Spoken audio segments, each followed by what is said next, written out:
ತತ್ವದ ಪ್ರಸಾದಿ ಸ್ಥಳದ ಶಿವಲಿಂಗದಲ್ಲಿ ಸಿಕಾರ ಪ್ರಣವ ಸ್ವರೂಪರಾಗಿ ಅಪ್ಪು ತತ್ವದ ಮಹೇಶ್ವರ ಸ್ಥಳದ ಗುರುಲಿಂಗದಲ್ಲಿ ಮಕಾರ ಪ್ರಣವ ಸ್ವರೂಪರಾಗಿ ಪೃಥ್ವಿ ತತ್ವದ ಭಕ್ತಸ್ಥಳದ ಆಚಾರ ಲಿಂಗದಲ್ಲಿ ನಕಾರ ಪ್ರಣವ ಸ್ವರೂಪರಾಗಿ ಮಹಾಲಿಂಗದ ಆಣತಿವಿಡಿದು ಪವಿತ್ರವಾದ ತಂದೆ ತಾಯಿಗಳ ಚಿದ್ಗರ್ಭದಿಂದ ಉದಯಿಸಿ ಈ ಲಿಂಗಲೀಲಾ ಕ್ರಿಯಾಭೂಮಿಗೆ ಬಂದಿದ್ದೇವೆ.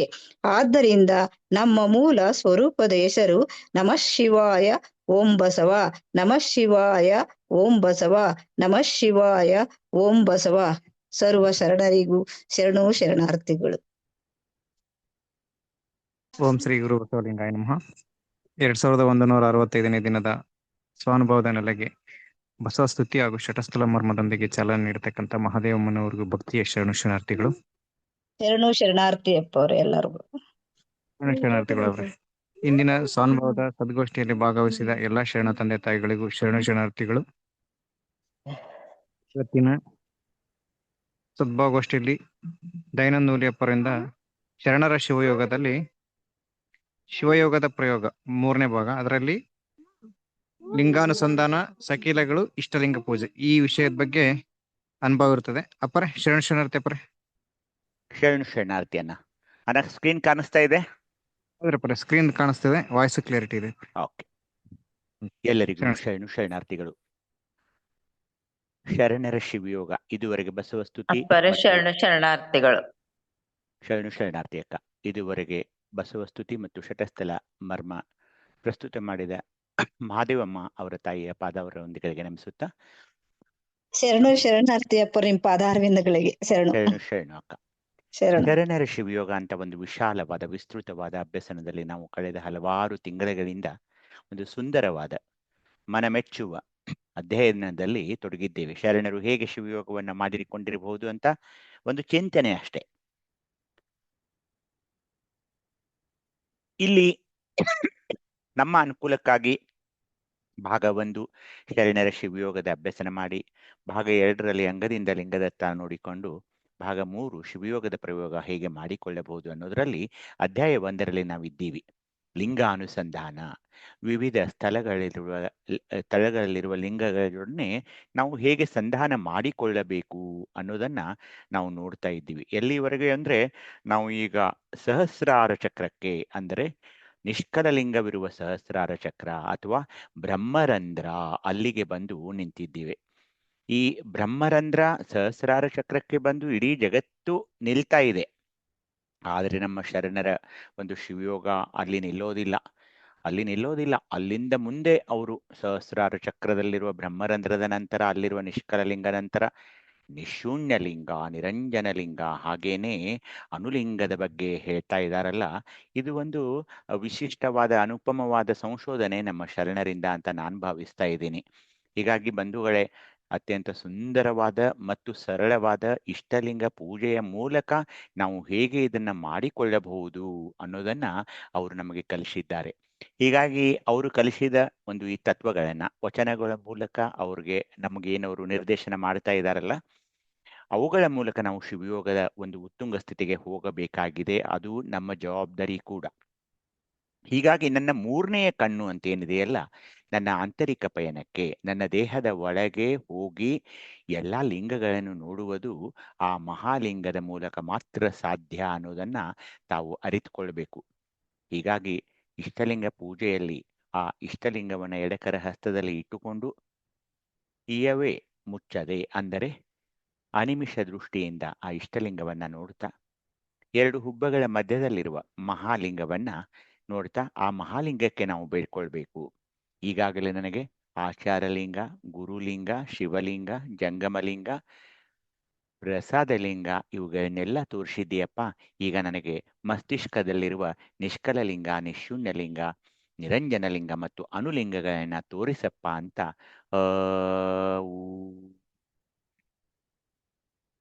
ಮಹಾಲಿಂಗಾಯ ನಮಃ, ಮಹಾಲಿಂಗಾಯ ನಮಃ, ಮಹಾಲಿಂಗಾಯ ನಮಃ. ಮಹಾಲಿಂಗಕ್ಕೆ ಶರಣು ಶರಣಾರ್ಥಿ, ಮಹಾಲಿಂಗಕ್ಕೆ ಶರಣು ಶರಣಾರ್ಥಿ, ಮಹಾಲಿಂಗಕ್ಕೆ ಶರಣು ಶರಣಾರ್ಥಿ ಅಂತ ಹೇಳ್ತಾ ಆ ಮಹಾಲಿಂಗದಿಂದ ಅದರ ಮುಖಾಂತರವೇ ನಾವು ನಿಷ್ಕಲ ಲಿಂಗ ನಿಶೂನ್ಯ ಲಿಂಗ ಹಾಗೇನೆ ನಿರಂಜನ ಲಿಂಗ ಅನುಲಿಂಗಗಳ ಒಂದು ದರ್ಶನ ಮಾಡಿಕೊಳ್ಳಬೇಕಾಗಿದೆ. ಆ ನಿಷ್ಕಲ ಲಿಂಗ ನಿಶೂನ್ಯ ಲಿಂಗ ನಿರಂಜನ ಲಿಂಗಕ್ಕಾಗಿ ನಾವು ಒಂದು ವಿಶೇಷವಾದ ಪ್ರಾರ್ಥನೆಯನ್ನ ಮಾಡ್ತಾ ಇದ್ದೀವಿ. ಅದು ಅಂದ್ರೆ ನಮಃ ಶಿವಾಯ ಓಂ ಬಸವ, ನಮಃ ಶಿವಾಯ ಓಂ ಬಸವ, ನಮಃ ಶಿವಾಯ ಓಂ ಬಸವ.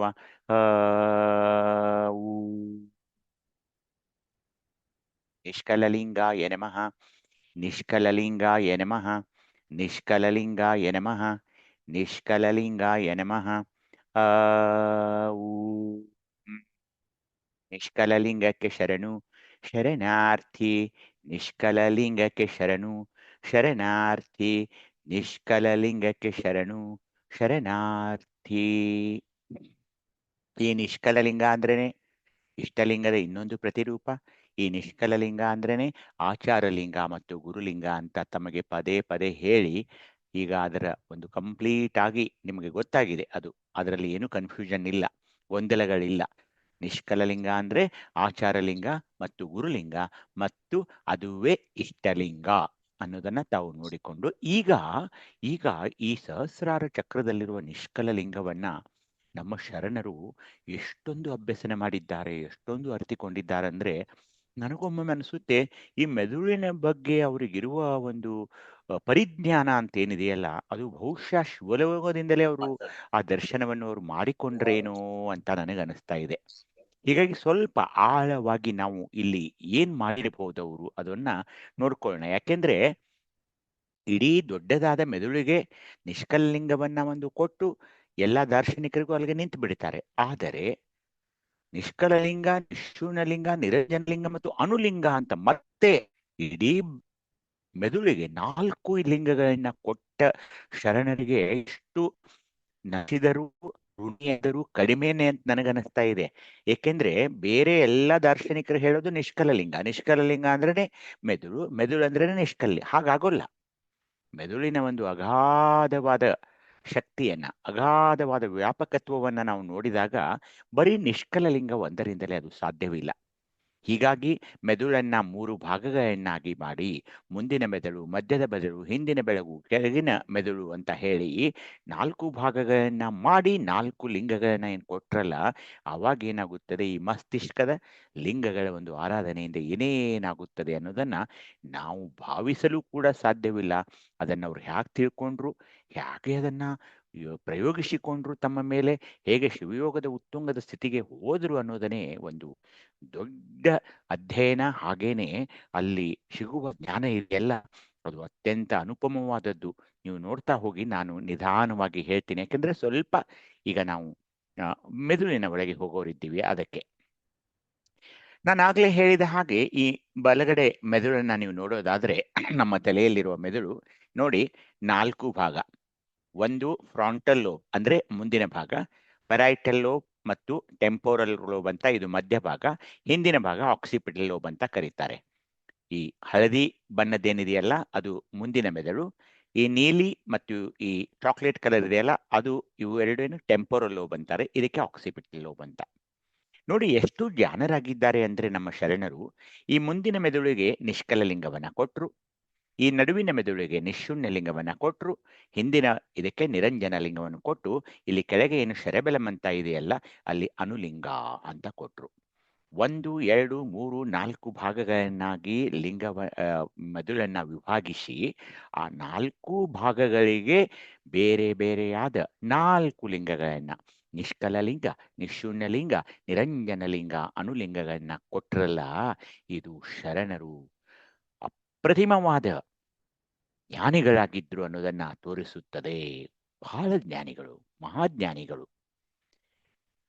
ಆ ಇಷ್ಟಲಿಂಗ ಪೂಜೆಯಲ್ಲಿ ಆ ನಿಷ್ಕಲ ಲಿಂಗ, ನಿಶೂನ್ಯ ಲಿಂಗ, ನಿರಂಜನ ಲಿಂಗಗಳ ಆರಾಧನೆಯಲ್ಲಿ ಒಂದು ವಿಶಿಷ್ಟವಾದ ಆನಂದ ಸಿಗ್ತಾ ಇದೆ ಅಂತ ಶರಣರು ತಮ್ಮ ವಚನಗಳಲ್ಲಿ ಬರೆದಿದ್ದಾರೆ. ಅವುಗಳಲ್ಲಿ ಅನೇಕ ಆನಂದಗಳನ್ನ ಅವರು ವ್ಯಕ್ತ ಮಾಡ್ತಾರೆ. ನಾನು ಹೇಳ್ತೀನಿ ಮುಂದಿನ ವಚನಗಳಲ್ಲಿ. ಆ ಸಿಗುವ ನಮಗೆ ಲಭಿಸುವ ಆನಂದಗಳನ್ನ ಹೇಗೆ ಕರಿತಾ ಇದ್ದಾರೆ ಅಂದ್ರೆ ನಿಷ್ಕಲಾನಂದ, ನಿಶೂನ್ಯಾನಂದ ಮತ್ತು ನಿರಂಜನಾನಂದ ಅಂತ. ಆ ಆನಂದಗಳಿಗೆ ಅಂದ್ರೆ ಶಿವಯೋಗದ ಉತ್ತುಂಗದ ಸ್ಥಿತಿಯಲ್ಲಿ ಹೋದಾಗ ನನಗೆ ಸಿಗುವ ಆನಂದ ಇದೆಯಲ್ಲ, ಅದು ಲೌಕಿಕ ಜಗತ್ತಿನಲ್ಲಿ ಎಲ್ಲೂ ಸಿಗೋದಿಲ್ಲ. ಏಕೆಂದ್ರೆ ಆ ಶಿವಯೋಗದ ಉತ್ತುಂಗ ಸ್ಥಿತಿಗೆ ಹೋಗಿ ನಾನು ಆ ಸಾಮರಸ್ಯದ ಸ್ಥಿತಿಗೆ ಹೋದಾಗ, ಲಿಂಗಾಂಗ ಸಾಮರಸ್ಯದ ಸ್ಥಿತಿಗೆ ಹೋದಾಗ, ಅಲ್ಲಿ ನನ್ನ ದೇಹದಲ್ಲಿ ನನ್ನನ್ನು ಆನಂದವನ್ನಾಗಿಡುವಂತಹ ಚೋದಕಗಳು, ಹಾರ್ಮೋನ್ಸ್ ರಿಲೀಸ್ ಆಗೋಕೆ ಶುರುವಾಗುತ್ತವೆ. ಇದು ಸುಳ್ಳಲ್ಲ, ಸತ್ಯವಾದ ಸಂಗತಿ.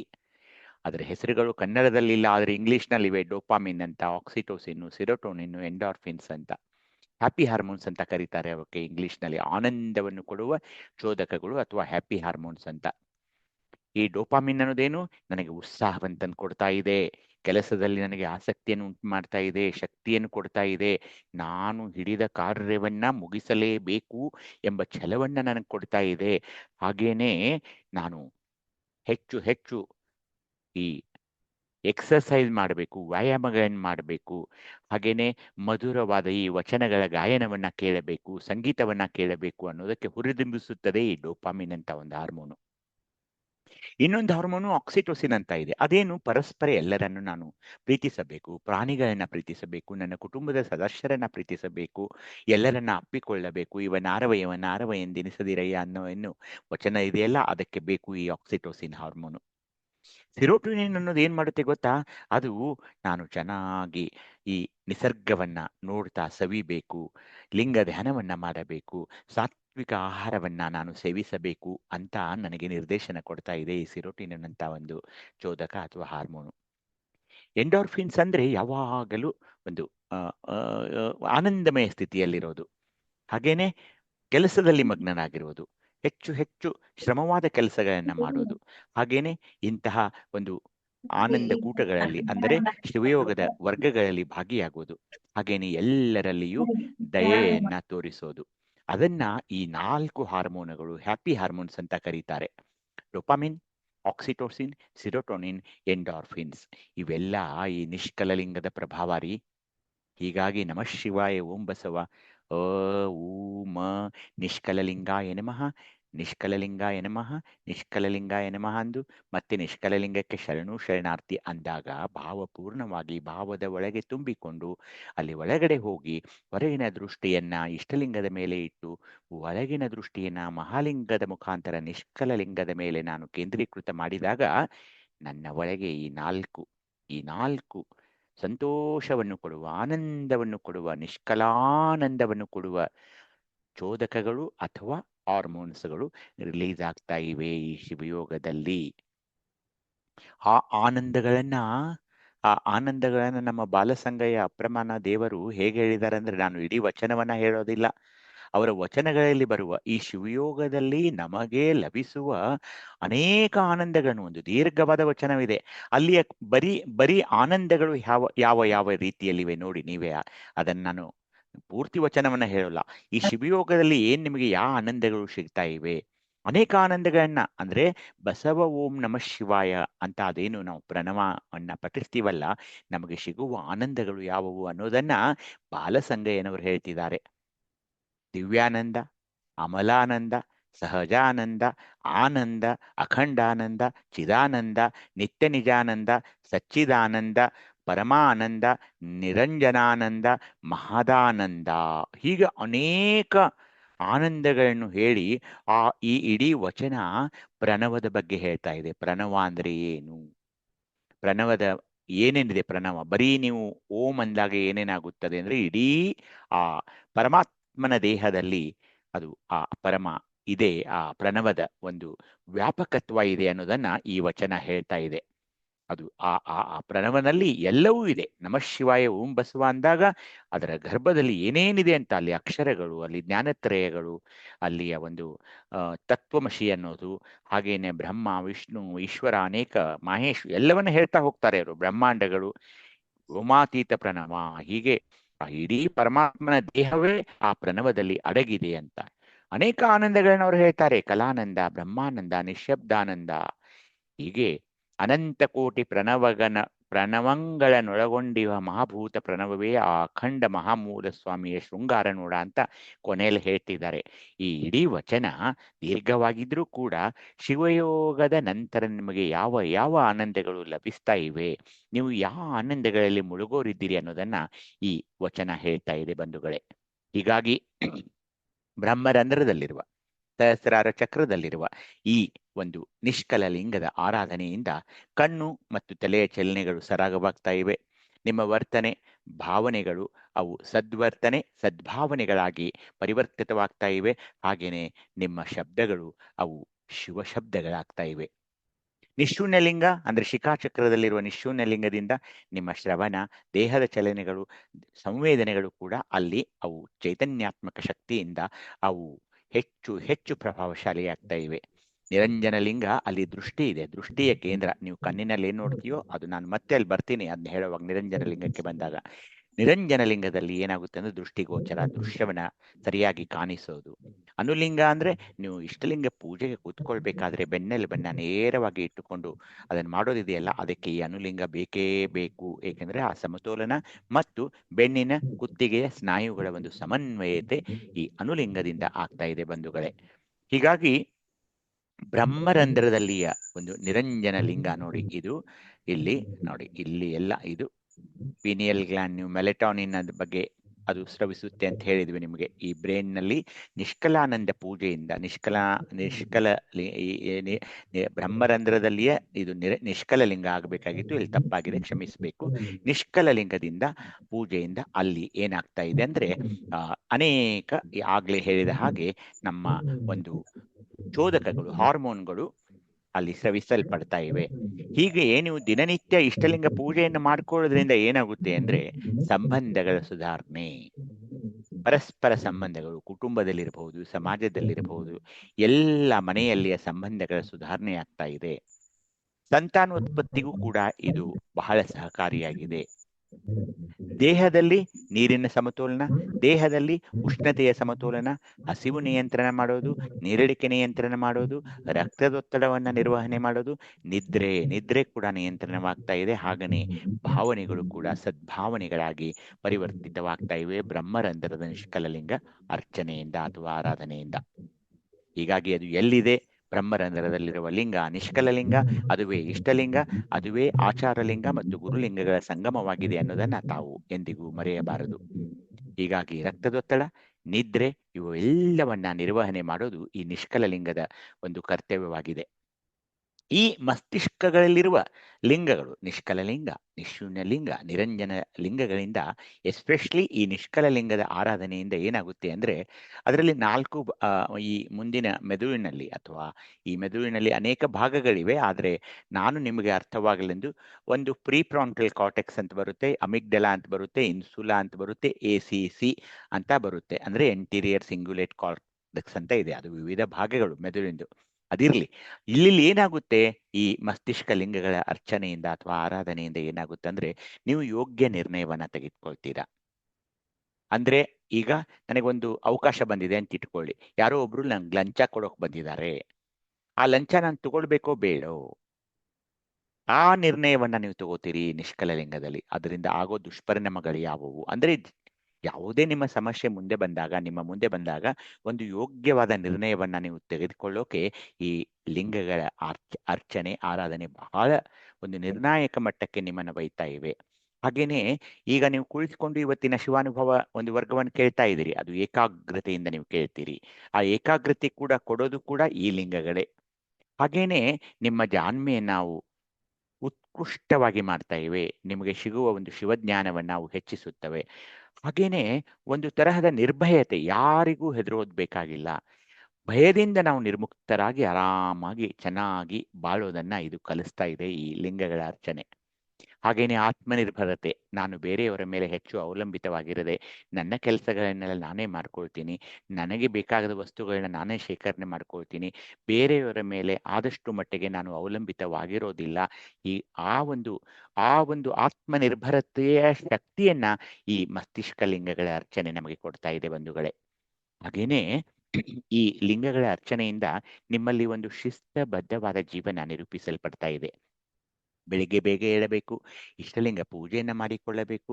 ಅದನಂತರ ಇಡೀ ದಿನದ ಉದ್ದಕ್ಕೂ ಯಾವ ಯಾವ ಕಾರ್ಯಗಳನ್ನು ಸಮಯಾನುಸಾರವಾಗಿ ಅಂದ್ರೆ 8ರಿಂದ 9 ಏನು, 9ರಿಂದ 10 ಏನು, 10ರಿಂದ 11 ಏನು, 11ರಿಂದ 12 ಏನು, ಈ ತರ ರಾತ್ರಿಯವರೆಗೆ ನನ್ನ ಕಾರ್ಯಸೂಚಿ ಏನಾಗಿರಬೇಕು, ಆ ಪಟ್ಟಿ ಏನಾಗಿರಬೇಕು, ಯಾದಿ ಯಾವುದಿರಬೇಕು, ಅದರಲ್ಲಿ ಯಾವುದು ಆ ಕಡೆ ಈ ಕಡೆ ಅಂತಿರೋಲ್ಲ. ಸಮಯ ಪರಿಪಾಲನೆ ಅಂತೇನಿದೆಯಲ್ಲ, ಹಾಗೇನೆ ಅನುಶಾಸನ, ಅದನ್ನೇ ನಮ್ಮಲ್ಲಿ ಸಮಯಾಚಾರ ಅಂತ ಕರೆದ್ರು ನಮ್ಮ ಶರಣರು.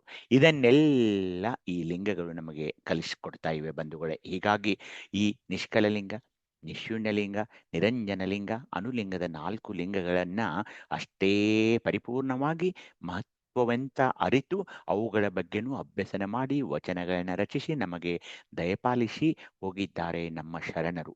ಹೀಗಾಗಿ ಸ್ವಾನುಭಾವದ ನೆಲೆಯಲ್ಲಿಯ ಎಲ್ಲ ಶರಣೆಯರ ಮೂಲಕ ಅವರನ್ನ ಇವತ್ತು ಮತ್ತೊಮ್ಮೆ ನೆನೆಸಿಕೊಂಡು ಅವರಿಗೆ ದೀರ್ಘದಂಡ ನಮಸ್ಕಾರಗಳನ್ನು ನಾನು ಅರ್ಪಿಸ್ತಾ ಇದ್ದೇನೆ. ಏಕೆಂದ್ರೆ ಇದು ಸಾಮಾನ್ಯವಾದ ವಿಷಯವಲ್ಲ ಬಂಧುಗಳೇ. ಹಾಗೇನೆ ಯಾರೂ ಇದರ ಬಗ್ಗೆ ಹೆಚ್ಚು ಮಾತನಾಡೋದಿಲ್ಲ, ಯಾಕೆಂದ್ರೆ ಅಭ್ಯಸನದ ಕೊರತೆ. ಆದರೆ ಸ್ವಾನುಭಾವದ ನೆಲೆಯಲ್ಲಿ ಇಲ್ಲಿ ನಾವು ಈಗಾಗಲೇ ಆ ಎಲ್ಲ ಮಜಲೆಗಳನ್ನ ಮಟ್ಟಗಳನ್ನ ಏರಿ ಏರಿ ಏರಿ ಮಹಾಲಿಂಗದ ಮೇಲಿರುವ ಈ 4 ಲಿಂಗಗಳನ್ನ ಅಭ್ಯಸನ ಮಾಡ್ತಾ ಇರುವಾಗ ನಾವು ಆ ಸಂಪೂರ್ಣ ಅಧ್ಯಯನವನ್ನ ಮಾಡಿ ಕೃತಾರ್ಥರಾಗಬೇಕು ಅಂತ ನನ್ನ ಒಂದು ಭಾವನೆ.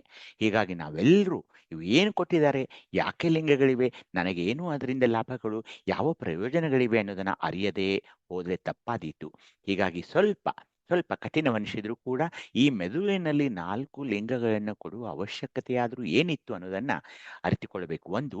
ಎರಡನೆಯದು ಅತ್ಯಂತ ಹೆಮ್ಮೆಯ ವಿಷಯ ಏನಂದ್ರೆ, ಯಾವ ಧರ್ಮದಲ್ಲಿಯೂ ಈ ಲಿಂಗಗಳ ಬಗ್ಗೆ ಮಾತನಾಡೋದಿಲ್ಲ.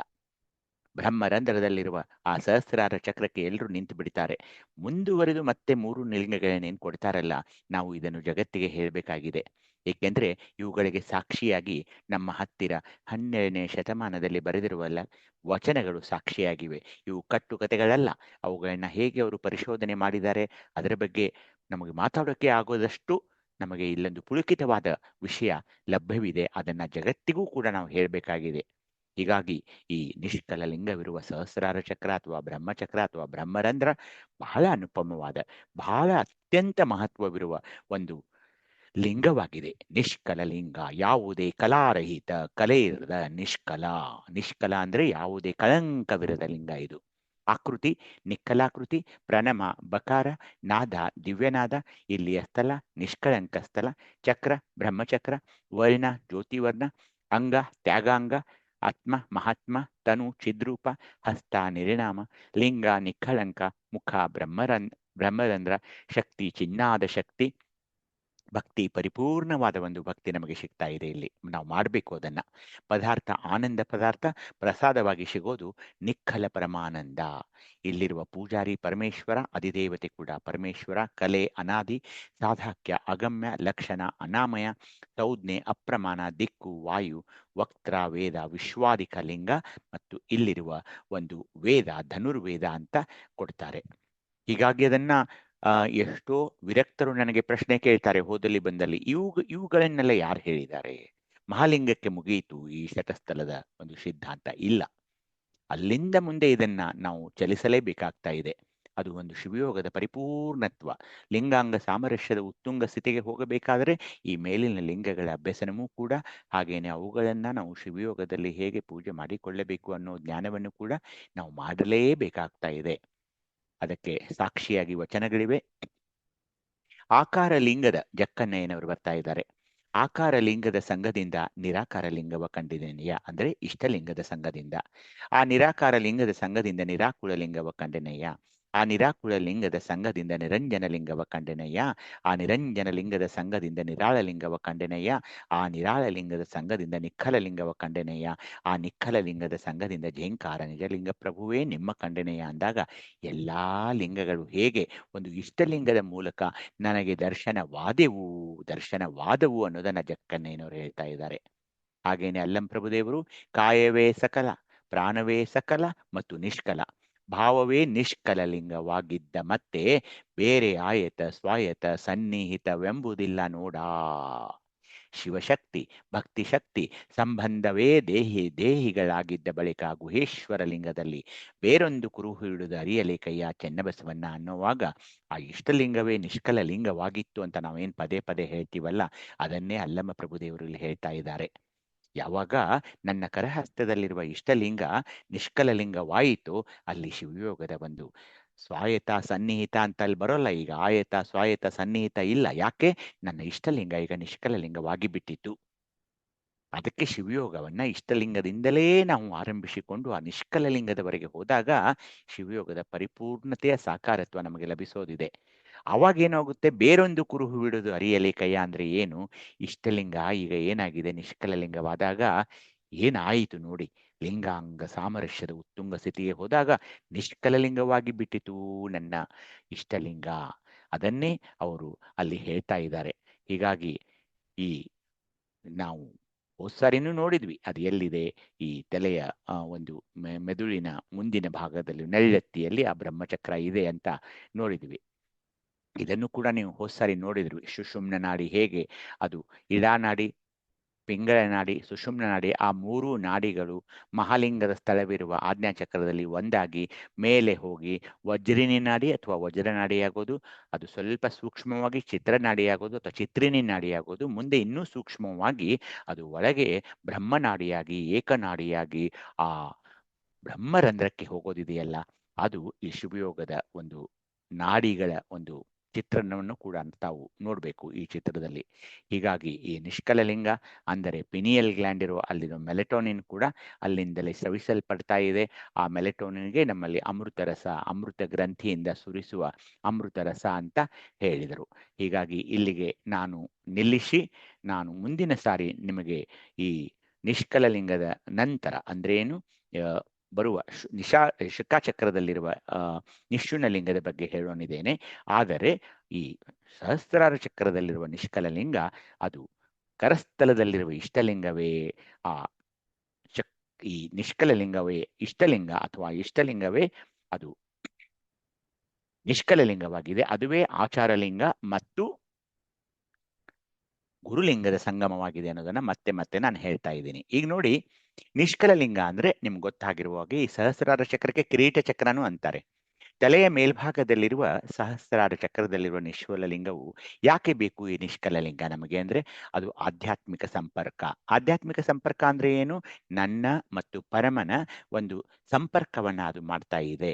ಲಿಂಗ ಮತ್ತು ಅಂಗದ ಸಂಗಮವಾಗಲು ಈ ನಿಷ್ಕಲ ಲಿಂಗದ ಅಪಾರವಾದ ಸಹಾಯ ಆಗ್ಬೇಕಾಗಿದೆ. ಅದನ್ನ ನಾವು ಸಿದ್ಧಿಸಿಕೊಳ್ಬೇಕಾಗ್ತಾ ಇದೆ. ಹಾಗೇನೆ ಒಂದು ಶುದ್ಧವಾದ ಶಿವ ಪ್ರಜ್ಞೆಯನ್ನ ಇದು ಕೊಡ್ತಾ ಇದೆ. ಉನ್ನತ ಬುದ್ಧಿವಂತಿಕೆಯನ್ನ ನಮಗೆ ಅದು ಕೊಡ್ತಾ ಇದೆ.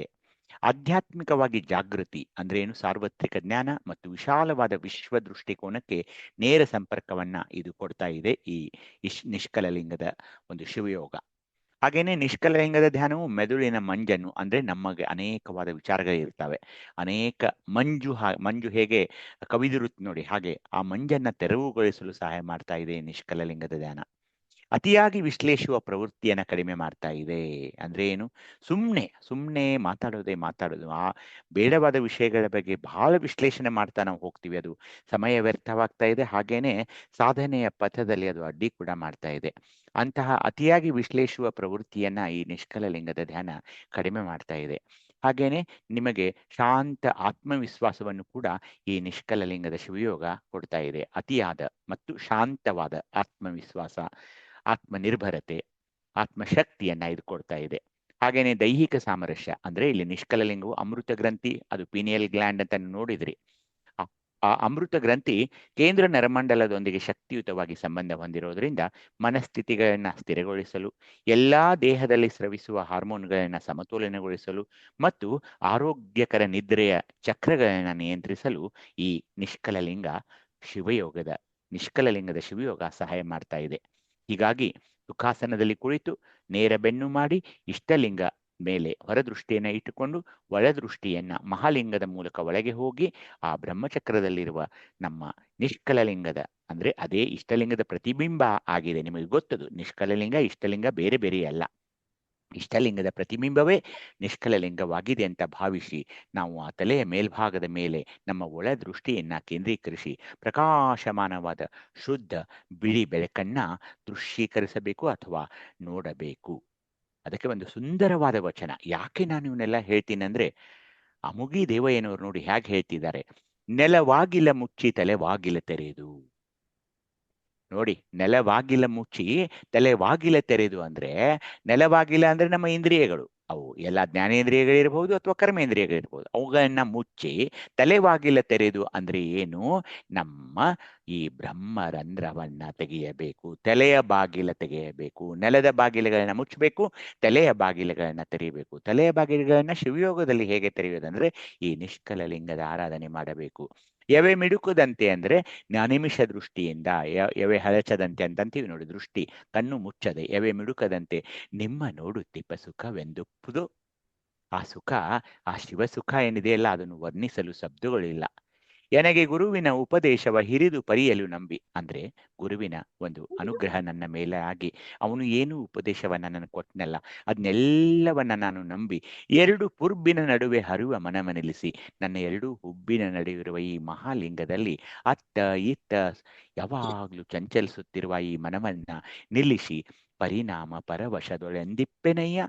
ಆ ಉತ್ತುಂಗದ ಸ್ಥಿತಿಯ ಶಿವಯೋಗದ ಪರವಶದೊಳಗೆ ನಾನು ಎಂದಿಪ್ಪೆನಯ್ಯ. ಹೋದ ಹೊತ್ತನರಿಯದೆ, ನನಗೆ ಹೊತ್ತು ಹೋಗಿದ್ದೆ ಗೊತ್ತಾಗ್ತಾ ಇಲ್ಲ, ಆದ ದುಃಖವನ್ನರಿಯದೆ, ಎಂಥ ದುಃಖ ದುಮ್ಮಾನಗಳು ಕೂಡ ಬಂದ್ರೆ ಅವು ಕೂಡ ನಾನು ಅರಿಯದೆ ಹೋಗ್ತಾ ಇದ್ದೀನಿ. ಈಗ ಅಷ್ಟೊಂದು ಈ ಶಿವಯೋಗದ ಉತ್ತುಂಗ ಸ್ಥಿತಿಯಲ್ಲಿ ನಾನು ಹೇಗಾಗಿದೆ ನನ್ನ ಪರಿಸ್ಥಿತಿ ಅಂದ್ರೆ, ಬೆರಗು ನಿಂದು ನನಗೆ ಅತ್ಯಂತ ಸೋಜಿಗವಾಗಿ ಬೆರಗಾಗಿ ನಿಮ್ಮನ್ನೆಂದಿಗೊಮ್ಮೆ ನೆರುವೆ, ನಾನು ನಿಮ್ಮನ್ನು ಎಂದಿ ಸೇರುವೆ ಅಂತ ಕಾತುರದಿಂದ ನಾನು ಕಾಯ್ತಾ ಇದ್ದೇನೆ ಪರಮಾತ್ಮ ಅಂತ. ಇಂದು ಕಾಣದ ಮುಕ್ತಿ ಎಂದಿಗೂ ಇಲ್ಲ ಅಂದ್ರೆ, ಎಲ್ಲಾ ಧರ್ಮದಲ್ಲಿ ಏನ್ ಹೇಳಿದ್ರು ಅಂದ್ರೆ ಸತ್ತ ಮೇಲೆ ಮುಕ್ತಿ ಅಂತ ಹೇಳಿದ್ರು.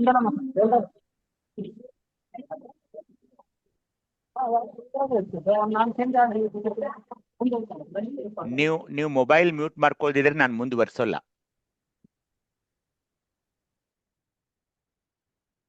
ಎಲ್ಲ ಬೇರೆ ಧರ್ಮಗಳಲ್ಲಿ ಸತ್ತ ನಂತರ ಮುಕ್ತಿ ಅಂತ ಹೇಳಿದ್ರು, ಇಲ್ಲಿ ಹಾಗಲ್ಲ. ಇಲ್ಲಿ ಹಾಗಲ್ಲ. ನಾನು ಒಬ್ಬ ಸಾಧಕನಾಗಿ, ಒಬ್ಬ ಶರಣನಾಗಿ ಇಷ್ಟಲಿಂಗದ ಪೂಜೆಯ ಮೂಲಕ ದಿನನಿತ್ಯ ಆ ಶಿವಮುಕ್ತಿಯನ್ನ, ಆ ಮುಕ್ತಿಯನ್ನಾನಿ ಮೋಕ್ಷವನ್ನಾನಿ ದಿನನಿತ್ಯವೂ ನಾನು ಇಷ್ಟಲಿಂಗ ಪೂಜೆಯಲ್ಲಿ ಕಾಣಬಹುದು ಅನ್ನೋದನ್ನ ನಮ್ಮ ಶರಣರು ಹೇಳಿದ್ದಾರೆ ಬಂಧುಗಳೇ. ಹೀಗಾಗಿ ಈ ವಚನಗಳನ್ನ ನಾವು ಅರ್ಥ ಮಾಡಿಕೊಳ್ಳಬೇಕು ಅಂತ ಹೇಳ್ತಾ ಇಲ್ಲಿಗೆ ನಾನು ನಿಲ್ತೀನಿ. ಮುಂದಿನ ಸಾರಿ ನಾವು ನಿಶೂನ್ಯ ಲಿಂಗವಿರುವ ಶಿಖಾಚಕ್ರದ ಬಗ್ಗೆ ಅಭ್ಯಸನ ಮಾಡೋಣ ಅಂತ ಹೇಳ್ತಾ, ಈಗ ಮತ್ತೆ ನಾನು ನಿಮಗೆ ಆ ತತ್ವಗಳ ಬಗ್ಗೆ ಏನ್ ನಾವು ಮಾತಾಡ್ತಾ ಇದೀವಲ್ಲ ಅದನ್ನ ಮತ್ತೆ ಈಗ ಮುಂದುವರಿಸೋಣ. ಹೋದ ಸಾರಿ ನಾವು ಈ ಬ್ರಹ್ಮಗಳ ಬಗ್ಗೆ ಮಾತಾಡ್ತಾ ಇದ್ವಿ, ಅಲ್ಲಿರುವ ಅಧಿದೇವತೆಗಳ ಬಗ್ಗೆ ಮಾತಾಡಿದ್ವಿ. ಈಗ ನಾವು ಮುಂದುವರಿಯೋಣ. ಏನಂದ್ರೆ ಆ ಕಲೆಗಳು ಅಂತ ಬರ್ತಾ ಇವೆ. ನಿವೃತ್ತಿ ಕಲೆ, ಭಕ್ತ ಸ್ಥಳದಲ್ಲಿ ಪ್ರತಿಷ್ಠಾ ಕಲೆ, ವಿದ್ಯಾ ಕಲೆ, ಶಾಂತಿ ಕಲೆ, ಹಾಗೇನೆ ಶಾಂತ್ಯಾತೀತ ಕಲೆ, ಶಾಂತ್ಯಾತೀತೋತ್ತರ ಕಲೆ, ಅನಾದಿ ಕಲೆ, ನಿರ್ಮಾಯ ಕಲೆ, ಅನಿರ್ವಾಚ್ಯ ಕಲೆ ಅಂತ ನಾವು ನೋಡಿದ್ವಿ. ಹೋದ್ ಸಾರಿ ಇದನ್ನ ಸ್ವಲ್ಪ ಅರ್ಥ ನಿವೃತ್ತಿ ಕಲೆ ಅಂದ್ರೆ ನಾವು ಏನ್ ಮಾಡಿದ್ವಿ, ಅಲ್ಲಿ ಎಲ್ಲವನ್ನ ಸಮರ್ಪಣೆ ಮಾಡೋದು. ಇವು ಶಾಂತ್ಯಾತೀತ ಕಲೆ ಅಂದ್ರೇನು, ಹಾಗೇನೆ ಶಾಂತ್ಯಾತೀತೋತ್ತರ ಕಲೆ ಅಂದ್ರೇನು, ಅವು ನೋಡಿದ್ವಿ. ಇವತ್ತು ನಾವು ಈ ಕಲೆಗಳಿಗೆ ಸಾಧಕ್ಯಗಳಂದ್ರೆ ಮುಖಾನು ಅಂತಾರೆ ಇವಕ್ಕೆ. ಏನಿದು ಸಾಧಕ್ಯ ಅಂತಾರೆ? ಕರ್ಮ ಸಾಧಕ್ಯ, ಕರ್ತೃ ಸಾಧಕ್ಯ, ಮೂರ್ತಿ ಸಾಧಕ್ಯ, ಶಿವ ಸಾಧಕ್ಯ, ಮಹಾಸಾಧಕ್ಯ, ಅಗಮ್ಯ ಸಾಧಕ್ಯ, ಅಗೋಚರ ಸಾಧಕ್ಯ, ಅಪ್ರಮಾಣ ಸಾಧಕ್ಯ ಅಂತ ಹೇಳ್ತಾ ಇದ್ದಾರೆ. ಇವುಗಳ ನಿಜವಾದ ಅರ್ಥ ಏನು ಅಂತ ತಿಳ್ಕೊಳ್ಳೋಣ. ಕರ್ಮ ಸಾಧಕ್ಯ, ಭಕ್ತ ಸ್ಥಳದಲ್ಲಿ ಈ ಕರ್ಮ ಸಾಧಕ್ಯ ಬರ್ತಾ ಇದೆ. ಕರ್ಮ ಸಾಧಕ್ಯ ಅಂದ್ರೆ ಗುರು ಭಕ್ತಿಯ ಮಾಡಿ ಗುರುಕರನವ ಪಡೆದು ಬಹು ಜನ್ಮದ ಪಾತಕ ಸೂತಕ ಕರ್ಮಾದಿಗಳ ಕಳೆಯಬೇಕೆಂಬುವವರಿಗೆ ಕುಚಿತ್ತ ಮುಂದುಗೊಂಡು ಅಜ್ಞಾನದ ದೆಸೆಯಿಂದ ಅದು ಅಸಾಧ್ಯವಾದಾಗ ಸರ್ವಸಂಗ ಪರಿತ್ಯಾಗದಿಂದ ನಿರ್ವಾಣಿಯಾಗಿ ಸಂಚಿತ ಪ್ರಾರಬ್ಧ ಆಗಾಮಿ ಎಂಬ ಕರ್ಮತ್ರಯಗಳನ್ನು ನಷ್ಟವ ಮಾಡಿದ ಜ್ಞಾನ ಕಲಾತ್ಮರಿಗೆ ಕರ್ಮತ್ರಯವ ನೀಗಿರುವವು ಎಂಬುದೀಗ ಕರ್ಮ ಸಾಧಕ್ಯವಾಗಿದೆ. ಅಂದ್ರೆ ಏನು? ಗುರು ಬಂದಿದ್ದಾನೆ, ಗುರುವಿನ ಆಶೀರ್ವಾದ ಇದೆ, ಆದರೆ ಏನಾಗ್ತಾ ಇದೆ ನನಗೆ? ನನ್ನಲ್ಲಿರುವ ಕುಚಿತ್ತ ಮತ್ತು ಅಜ್ಞಾನ ಇವೆರಡು ನನಗೆ ಏನ್ ಮಾಡ್ತಾ ಇವೆ? ಬೇಡನೋ ಇದೆಯಾ ಶಿವಯೋಗ ಯಾಕೆ ಬೇಕಿದು? ಯಾಕೆಂದ್ರೆ ಕುಚಿತ್ತ ಸುಚಿತ್ತ ಆಗಿಲ್ಲ ಅದು. ಅಲ್ಲಿ ಹಸ್ತ ಸುಚಿತ್ತವಾಗಬೇಕಾಗಿತ್ತು, ಅದಾಗಿಲ್ಲ. ಇನ್ನು ಏನಾಗ್ತಾ ಇದೆ? ನನಗೆ ಕುಚಿತ್ತ ಇದೆ. ಕುಚಿತ್ತ ಒಂದು ಅಶುದ್ಧವಾದ, ಅನೈರ್ಮಲ್ಯಿಕವಾದ, ಬಹಳ ಕೆಟ್ಟದಾದ ಒಂದು ಚಿತ್ತ, ಅದಕ್ಕೆ ಕುಚಿತ್ತ ಅಂತ ಕರೆದ್ರು.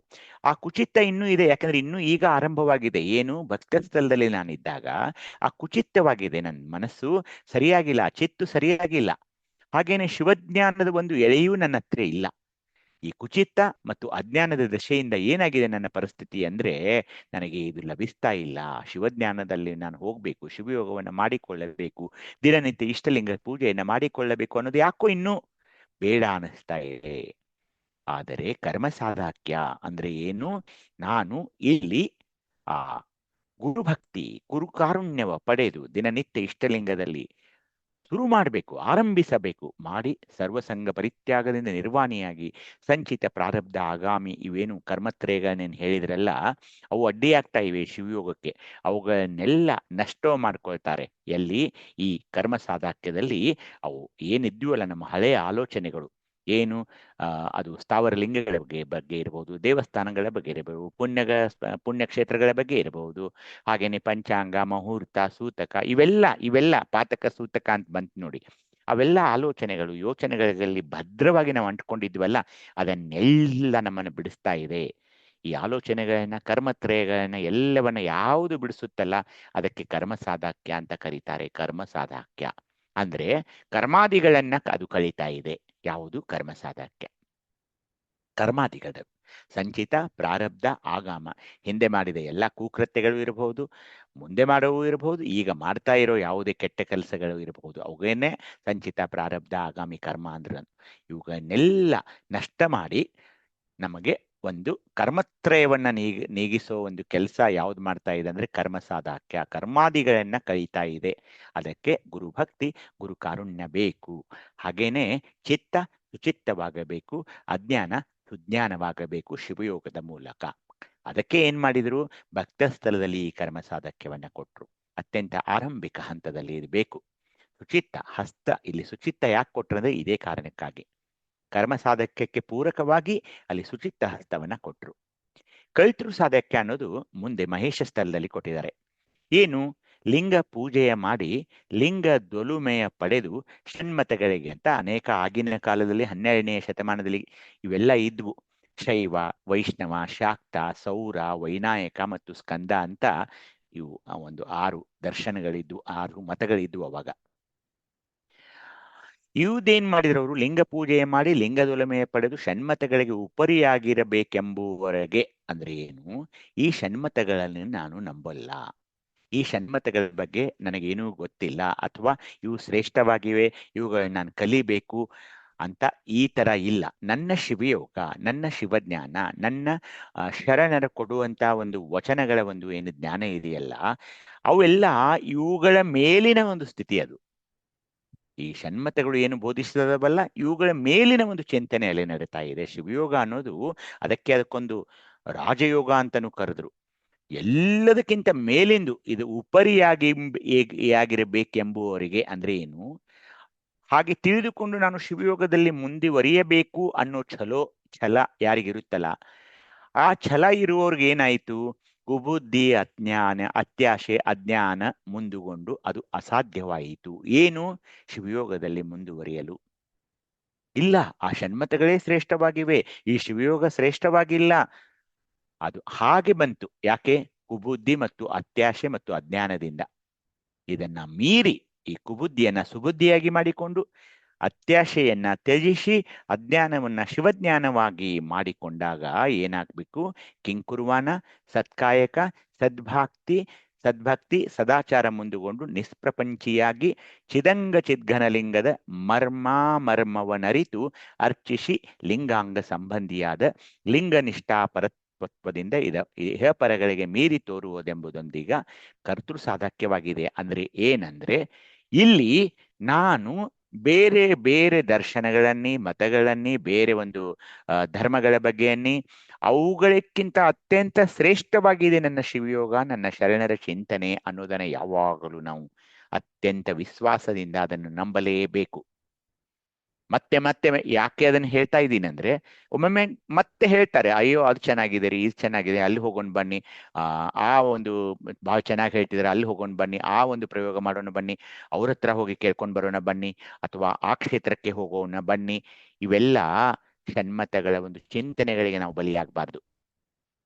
ಯಾಕೆ ಹಾಗಾಗುತ್ತೆ ಅಂದ್ರೆ, ನಮ್ಮಲ್ಲಿರುವ ಕುಬುದ್ಧಿ, ನಮ್ಮಲ್ಲಿರುವ ಅತ್ಯಾಶೆ, ನಮ್ಮಲ್ಲಿರುವ ಅಜ್ಞಾನ ಬಿಡಲ್ಲ. ಶಿವಯೋಗದಲ್ಲಿ ನಾವು ಎಷ್ಟೊಂದು ಆಗಬೇಕಂದ್ರೆ ಈ ತರದ ಯಾವುದೇ ಚಿಂತನೆಗಳಿಗೆ ನಾವು ಆಸ್ಪದ ಕೊಡಬಾರದು. ಅದಕ್ಕೇನ್ ಮಾಡ್ಬೇಕು? ಕಿಂಕುರುವಾನ, ಕಿಂಕರತ್ವ ಭಾವನೆ ಪರಮನಲ್ಲಿ, ಸತ್ಕಾಯಕಗಳನ್ನ ಮಾಡೋದು, ಸತ್ಯಶುದ್ಧ ಕಾಯಕದಿಂದ ಜೀವನ ನಡೆಸೋದು, ಬಂದ ದ್ರವ್ಯದಲ್ಲಿ ನಮ್ಮ ಜೀವನ ನಡೆಸೋದು, ಪರಮನಲ್ಲಿ ಅಪಾರವಾದ ಸದ್ಭಕ್ತಿಯನ್ನ ಇಟ್ಟಿರೋದು, ಸದಾಚಾರವನ್ನ ನಾವು ಪಾಲಿಸೋದು.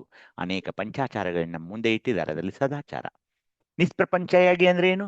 ಈ ಸಂಸಾರದ ಒಂದು ಭವಸಾಗರದಲ್ಲಿ ಅತ್ಯಂತ ಮುಳುಗದೆ ಚಿದಂಗ ಚಿದ್ಘನಲಿಂಗದ ಅದು ಏನಿದೆ, ಇಲ್ಲಿರುವ ಒಂದು ಮಹೇಶ ಸ್ಥಳದಲ್ಲಿರುವ ಗುರುಲಿಂಗ, ಅದನ್ನ ಅರಿತುಕೊಂಡು ಲಿಂಗನಿಷ್ಠಾಪರತ್ವದಿಂದ ಇಹ ಪರಗಳಿಗೆ ಮೀರಿ ಕರ್ತೃ ಸಾಧಾಕ್ಯವಾಗಿದೆ. ಅಂದ್ರೆ ಏನು? ನಾನು ಒಬ್ಬ ಕರ್ತೃ ಆಗಬೇಕಿಲ್ಲಿ. ಅಲ್ಲಿ ಕರ್ಮಗಳನ್ನ ಕೊಳೆದುಕೊಂಡೆ, ಇಲ್ಲಿ ಒಬ್ಬ ದೊಡ್ಡ ಅಂದ್ರೆ ಏನು? ಛಲಬೇಕು ಶರಣಂಗೆ ಅಂತ ಏನು ಹೇಳಿದ್ರಲ್ಲ, ಆ ತರದ ಒಬ್ಬ ಕರ್ತೃ ಅಂದ್ರೆ ಏನು? ಶಕ್ತಿಯುತವಾದ ಬಲವಾದ ಸತ್ಕಾಯಕ ಸದ್ಭಕ್ತಿ ಸದಾಚಾರಿಯಾಗಿ ನಾನು ನಿಷ್ಪ್ರಪಂಚಿಯಾಗಿ ಕರ್ತೃ ಸಾಧಾಕ್ಯವನ್ನ ಗಳಿಸಿಕೊಳ್ಳಬೇಕು. ಕರ್ತೃ ಸಾಧಾಕ್ಯ ಅದೇನು ಮುಖ ಇದೆಯಲ್ಲ, ಕರ್ತೃ ಸಾಧಾಕ್ಯ, ಅದನ್ನ ನಾನು ಪಡೆದುಕೊಳ್ಳಬೇಕು. ಇಲ್ಲಿ ಕರ್ಮ ಸಾಧಾಕ್ಯವಾಯಿತು, ಇಲ್ಲಿ ಕರ್ತೃ ಸಾಧಾಕ್ಯವಾಯಿತು. ಅದನ್ನ ಅರ್ಥ ಮಾಡಿಕೊಳ್ಳಬೇಕು. ಮುಂದಿನ ಒಂದು ಪ್ರಸಾದಿ ಸ್ಥಳದಲ್ಲಿ ಮೂರ್ತಿ ಸಾಧಾಕ್ಯ ಅಂತ ಕೊಟ್ರು.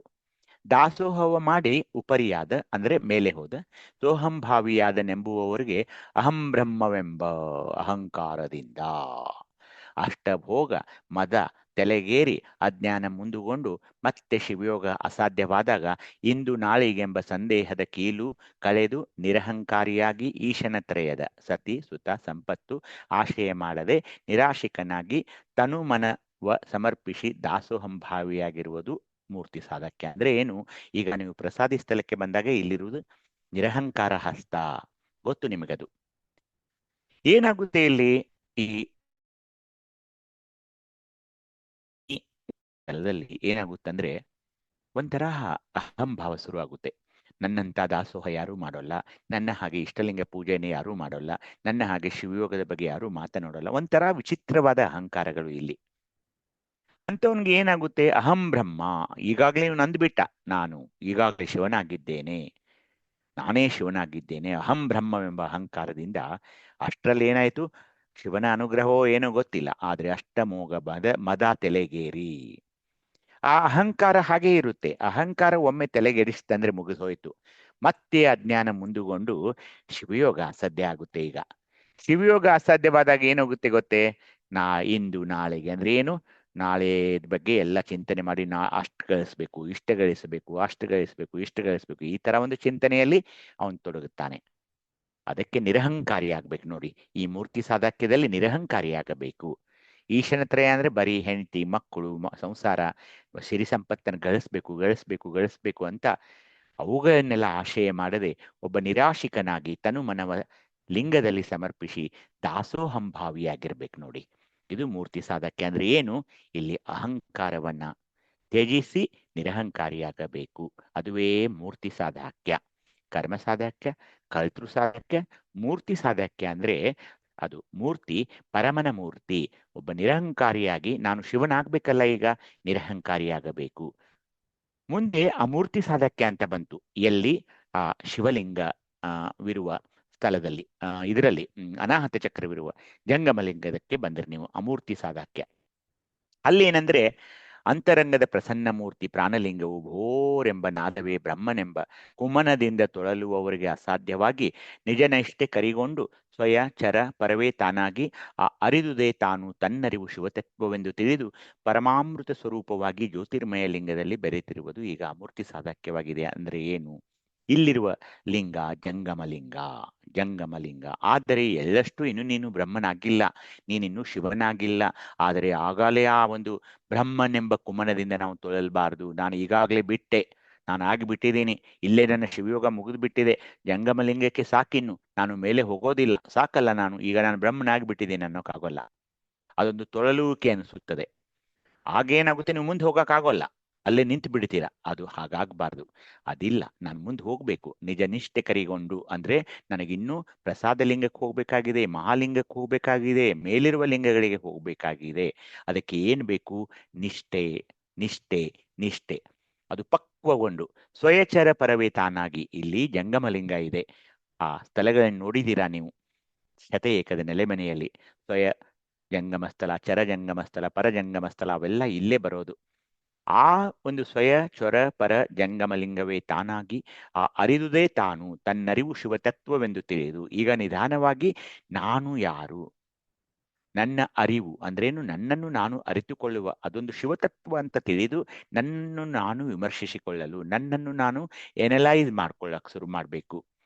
ಪರಮಾತ್ಮ ಸ್ವರೂಪವಾಗಿ ಜ್ಯೋತಿರ್ಮಯ ಲಿಂಗದಲ್ಲಿ ಬೆರೆಯುತ್ತಿರುವುದು ಈಗ ಅಮೂರ್ತಿ ಸಾಧಕ್ಯವಾಗಿದೆ. ಅಂದ್ರೆ ನಾನು ಜಂಗಮ ಲಿಂಗದ ಒಂದು ನೆಲೆಕಲೆಗಳನ್ನ ಈಗ ಅರ್ಥಕೊಳ್ತಾ ಇದ್ದಾನೆ. ಅದಕ್ಕೆ ಅಮೂರ್ತಿ ಸಾಧಕ್ಯ ಅಂತ ಅಂದ್ರು. ಇವೆಲ್ಲ ಶಿವಯೋಗಕ್ಕೆ ಒಂದು ನೆರವಾಗಲು ನಮ್ಮ ಮುಂದೆ ಬಂದ್ ನಿಲ್ತಾ ಇವೆ ಈ ಶಬ್ದಗಳು. ಮುಂದೆ ಬರೋದು ಪ್ರಸಾದ ಲಿಂಗವಿರುವ ಒಂದು ವಿಶುದ್ಧಿ ಚಕ್ರದ ಪ್ರಸಾದ ಲಿಂಗ. ಕುಲ ಛಲ ಎಂಬ ನಾಮ ರೂಪ ಕ್ರಿಯೆಗಳಿಂದ ಮತಿಗೆಟ್ಟು ಇಲ್ಲಿಗೆ ಬಂದಾಗ ನೋಡಿ, ಮತ್ತೆ ಅದೇ ಕುಲ ಬಗ್ಗೆ ಮಾತಾಡೋದು. ನಾನು ಹಾಗೆ, ನಾನು ಇದ್ ಮಾಡಿದ್ದೀನಿ, ನಾನು ಅಷ್ಟೊಂದು ಸಾಧಿಸಿದ್ದೀನಿ, ಹಾಗೆ ನನ್ನ ಹೆಸರುವಾಸಿಯಾಗಿದ್ದೀನಿ, ನನ್ನ ಕೀರ್ತಿ ಶನಿ, ಹಾಗೆ ನನ್ನಷ್ಟ ಸುಂದರಾಂಗ ಸುಂದರಿ ಯಾರೂ ಇಲ್ಲ ಅಂತ ಈ ತರ ಎಲ್ಲ ಮತಿಗೆಟ್ಟು ಅಂತಿದ್ದಾರೆ ಅವರು.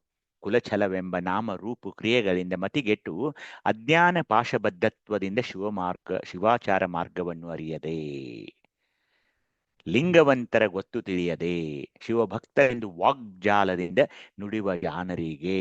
ಎಷ್ಟು ಚೆನ್ನಾಗಿ ಬರ್ತಾ ಇದೆ ನೋಡಿ. ಇವರು ಶಿವಾಚಾರ ಅಂದ್ರೆ ಏನು ಗೊತ್ತಿಲ್ಲ, ಲಿಂಗವಂತರ ತತ್ವ ಗೊತ್ತಿಲ್ಲ, ಶಿವಜ್ಞಾನ ಗೊತ್ತಿಲ್ಲ, ಸುಮ್ಮನೆ ಬಾಯಿಗೆ ಮಾತಿಗೆ ಶಿವಭಕ್ತರೆಂದು ವಾಗ್ಜಾಲದಿಂದ ನುಡಿವ ಜಾನರಿಗೆ ಅಸಾಧ್ಯ ಅತ್ಯತಿಷ್ಠುದ್ದ ಶಾಂಗುಲದಿಂದ ಶ್ರೀ ಗುರು ಕರುಣಿಸಿಕೊಟ್ಟ ಇಷ್ಟಲಿಂಗ ವಿಚಾರವ ನಿಜ ಜಂಗಮದಂತೆ ಬೆಸಗೊಂಡು ಶರಣ ಸತಿ ಲಿಂಗಪತಿ ಭಾವದಿಂದ ನಡೆದಂತೆ ನುಡಿದು ಲಿಂಗಾಚಾರದಲ್ಲಿ ಎವೆ ಹಳಚದೆ ಅಂದ್ರೆ ಕಣ್ಣು ಮುಚ್ಚದೆ ಅನಿಮಿಷ ದೃಷ್ಟಿಯಿಂದ ಪರತತ್ವ ಜ್ಯೋತಿರ್ಮಯ ಜಂಗಮದ ಕರುಣಾಜಲ ಕೃಪಾ ಪ್ರಸಾದದಲ್ಲಿ ಮುಳುಗಿರುವುದು ಎಂಬುದೀಗ ಶಿವಸಾಧ್ಯಾಖ್ಯವಾಗಿದೆ. ಹೇಗೆ ಹೇಳ್ತಿದ್ದಾರೆ ನೋಡಿ. ಪ್ರಸಾದ ಲಿಂಗಕ್ಕೆ ಬಂದಾಗ ಇಲ್ಲೇನಾಯ್ತು, ನನಗೆ 2 ಶಿವಾಚಾರ ಲಿಂಗಾಚಾರ. ಆ ಶಿವಾಚಾರ ಏನಿದೆ, ಅದು ಈ ಶಿವಯೋಗ ಏನಿದೆ, ಈ ಶಿವಜ್ಞಾನ ಏನಿದೆ, ವಚನಕಾರರು ಶರಣರು ವಚನಗಳ ಮೂಲಕ ಏನು ಹೇಳಿದ್ದಾರೆ ಅದೇನು ಗೊತ್ತಿಲ್ಲ. ಲಿಂಗವಂತರೆ ಅಂದ್ರೆ ಯಾರು, ಆಯತ ಸ್ವಾಯತ ಸನ್ನಿಹಿತ ಅಂದ್ರೆ ಏನು, ಈ ಲಿಂಗವಂತರ ನೆಲೆಕಲೆಗಳೇನು ಅಂತ ಏನು ಗೊತ್ತಿಲ್ಲ. ಸುಮ್ಮನೆ ಏನನ್ನೋದು, ನಾನು ಒಬ್ಬ ಪರಮ ಶಿವಭಕ್ತ ಶಿವಯೋಗಿ. ಇಲ್ಲ, ಅದು ಹಾಗನ್ನೋಕ್ ಬರೋಲ್ಲ. ಆ ಗುರು ನನಗೇನು ಕೊಟ್ಟಿದ್ದಾನಲ್ಲ, ಆ ಇಷ್ಟಲಿಂಗ ಹಸ್ತಮಸ್ತಕ ಸಂಯೋಗದಿಂದ ಅದನ್ನ ನಾನು ಒಬ್ಬ ನಿಜ ಜಂಗಮದಂತೆ ಅದರಲ್ಲಿ ಬೆರೆಯಬೇಕಲ್ಲ. ಶರಣಸತಿ ಲಿಂಗಪತಿ ಭಾವದಿಂದ ದಿನನಿತ್ಯ ಇಷ್ಟಲಿಂಗ ಪೂಜೆಯಲ್ಲಿ ಆ ಲಿಂಗಾಚಾರ ಅಂತ ಏನಿದೆ ನೋಡಿ, ದಿನನಿತ್ಯ ಇಷ್ಟಲಿಂಗ ಪೂಜೆಯನ್ನು ನಾವು ಎಂದು ದಿನವೂ ಬಿಡದೆ ಮಾಡ್ತೀವಲ್ಲ, ಅದೇ ಲಿಂಗಾಚಾರ. ಎವೆ ಹಳಚದೆ ಕಣ್ಣು ಮುಚ್ಚದೆ ದೃಷ್ಟಿಯೋಗದಿಂದ ಆತನನ್ನ ನೋಡಿದ್ವಿ. ಯಾಕಂದ್ರೆ ಅದೇ ಇಷ್ಟಲಿಂಗ ನಿಷ್ಕಲಲಿಂಗವಾಗಬೇಕಾಗಿದೆ ಇಲ್ಲ ನನಗೆ ಶಿವಯೋಗದಲ್ಲಿ, ಅದನ್ನು ನೋಡಿದ್ವಿ, ಈಗ ತಾನೇ ನೋಡಿದ್ವಿ. ಹೀಗಾಗಿ ಆ ಲಿಂಗಾಚಾರದಲ್ಲಿ ಎವೆ ಹಳಚದೆ ನಾನು ಆ ಇಷ್ಟಲಿಂಗವನ್ನ ನೋಡ್ತಾ ಮುಳುಗಬೇಕದರಲ್ಲಿ, ಮುಳುಗಬೇಕು. ಕರುಣಾಜಲ ಪ್ರಸಾದದಲ್ಲಿ ಮುಳುಗಬೇಕು ಅಂದ್ರೆ ಏನು, ಅಷ್ಟೊಂದು ಮಗ್ನವಾಗಬೇಕು. ಅದಕ್ಕೆ ಶಿವಸಾಧಾಕ್ಯ ಅಂದ್ರು. ಶಿವಸಾಧಾಕ್ಯ, ಕರ್ತೃ ಸಾಧಾಕ್ಯ, ಕರ್ಮ ಸಾಧಾಕ್ಯ. ಈಗ ನೋಡಿ ಎಷ್ಟು ಮೂರ್ತಿ ಸಾಧಾಕ್ಯ, ಅಮೂರ್ತಿ ಸಾಧಾಕ್ಯ, ಶಿವ ಸಾಧಾಕ್ಯ ಅಂದಾಗ ಶಿವನಾಗೋ ತನಕ ಬಂತಿಲ್ಲಿ ಲಿಂಗಾಚಾರಕ್ಕೆ ಬಂದ್ವಿ. ಅಲ್ಲಿಂದ ಮುಂದೆ ಮಹಾಲಿಂಗಕ್ಕೆ ಬಂದಾಗ ಮಹಾಸಾಧಾಕ್ಯ. ಅಲ್ಲಿ ಏನಾಗಿದೆ, ನಾವು ಸಮಸ್ತ ಮತಗಳಲ್ಲಿ ಬಲ್ಲಿದರು ನಮ್ಮ ಶೈವಾಚಾರವೇ ಶ್ರೇಷ್ಠವೆಂದು ಮತಭ್ರಾಂತರಾಗಿ ದುರ್ಭಾವದಿಂದ ನಾವು ಧರಿಸಿದ ವಿಭೂತಿ ರುದ್ರಾಕ್ಷಿ ಮಂತ್ರವೇ ಘನವೆಂದು ಬೀದಿ ಪ್ರಸಾರವ ಮಾಡಿ ಬಳಸುವ ರಂಜನೆಯ ಅದ್ವೈತರಿಗೆ ಅಸಾಧ್ಯವಾಗ್ತಾ ಇದೆ ಬಂಧುಗಳೇ. ಅದು ನಮ್ಮಲ್ಲಿ ಇಲ್ಲಿ ಅದು ಏನೂ ಅಲ್ಲ, ನಾವು ಎಂದೂ ಹೇಳಬಾರ್ದು. ಏನು, ನಮ್ಮ ಲಿಂಗವಂತ ಧರ್ಮವೇ ಶ್ರೇಷ್ಠ, ನಾವು ಸಮಸ್ತ ಮತಗಳಲ್ಲಿ ಈ ತರದ ಯಾವುದೇ ಅಹಂಕಾರದ ಮಾತುಗಳನ್ನು ನಾವು ಬೇರೆ ತವರ ಆಡೋಲ್ಲ. ಅದಕ್ಕೆ ಅವ್ರು ಏನಂದ್ರು, ನಮ್ಮ ಶೈವಾಚಾರವೇ ಶ್ರೇಷ್ಠವೆಂದು ಮತಭ್ರಾಂತರಾಗಿ. ಇದು ನಡೀತಾ ಇದೆ ನೋಡಿ. ವೀರಶೈವರಲ್ಲಿ ಕಾಣುವ ಒಂದು ದೊಡ್ಡ ಕೊರತೆ ಏನಂದ್ರೆ ನಮ್ಮ ಶೈವಾಚಾರವೇ ಶ್ರೇಷ್ಠ, ವೀರಶೈವರೇ ಶ್ರೇಷ್ಠ. ಈ ಶರಣರೆಲ್ಲ ಎಂದಿಗೂ ಅವರು ಅತ್ಯಂತ ಶ್ರೇಷ್ಠರಾಗಲು ಸಾಧ್ಯವೇ ಇಲ್ಲ. ನಾವೇ ಅವರ ಗುರುಗಳು, ಅವರೆಲ್ಲ ನಮ್ಮ ಶಿಷ್ಯಂದರು, ನಾವೇ ಅವರಿಗೆಲ್ಲ ಶಿವಯೋಗವನ್ನ ಕಲಿಸಿದೀವಿ. ನಮ್ಮ ಒಂದು ಸಿದ್ಧಾಂತ ಶಿಖಾಮಣಿಯ ತತ್ವಗಳನ್ನೇ ವಚನಗಳಲ್ಲಿ ಅವರು ತಗೊಂಡು ಬರ್ತಾ ಇದ್ದಾರೆ, ವೇದಗಳನ್ನೇ ಅವರು ವಚನಗಳಲ್ಲಿ ತರ್ತಾ ಇದ್ದಾರೆ, ಉಪನಿಷತ್ತುಗಳನ್ನೇ ಅವರು ವಚನಗಳಲ್ಲಿ ಬರೆದಿದ್ದಾರೆ ಅನ್ನೋದೇನಿದೆಯಲ್ಲ, ಅದೊಂದು ದುರ್ಭಾವ, ಅದೊಂದು ಮತಭ್ರಾಂತ. ಇದು ಮಹಾಸಾಧಕ್ಯದ ಕಥೆಯನ್ನ ಕೇಳಿ ನೀವು ಇಲ್ಲಿ ಏನ್ ಹೇಳ್ತಿದ್ದಾರೆ. ಹಾಗೆ ಆ ದುರ್ಭಾವದಿಂದ, ಆ ಒಂದು ಅಪಾರವಾದ ಅಹಂಕಾರದಿಂದ ಯಾರಾದರೂ ವಿಭೂತಿ, ರುದ್ರಾಕ್ಷಿ, ಮಂತ್ರ ಇಂಥವರ ಬಾಯಲ್ಲಿ, ಇಂಥವರ ದೇಹದಲ್ಲಿ ಅವು ಚೆನ್ನಾಗಿ ಅನ್ಸೋಲ್ಲ, ಅವಕ್ಕೆ ಮಹತ್ವವೇ ಇಲ್ಲ. ಅವುಗಳ ಒಂದು ಏನು ಅನುಭೂತಿ ಇದೆಯಲ್ಲ, ಒಮ್ಮೆ ನಾವು ಧರಿಸಿದಗೊಂಡ ನಂತರ ನಮ್ಮಲ್ಲಿ ಏನು ಒಂದು ಪರಿವರ್ತನೆ ಆಗಬೇಕಲ್ಲ, ಅದೆಲ್ಲ ನಿಷ್ಫಲವಾಗ್ತಾ ಇದೆ. ಯಾಕೆಂದ್ರೆ ದುರ್ಭಾವ, ಅಹಂಕಾರ.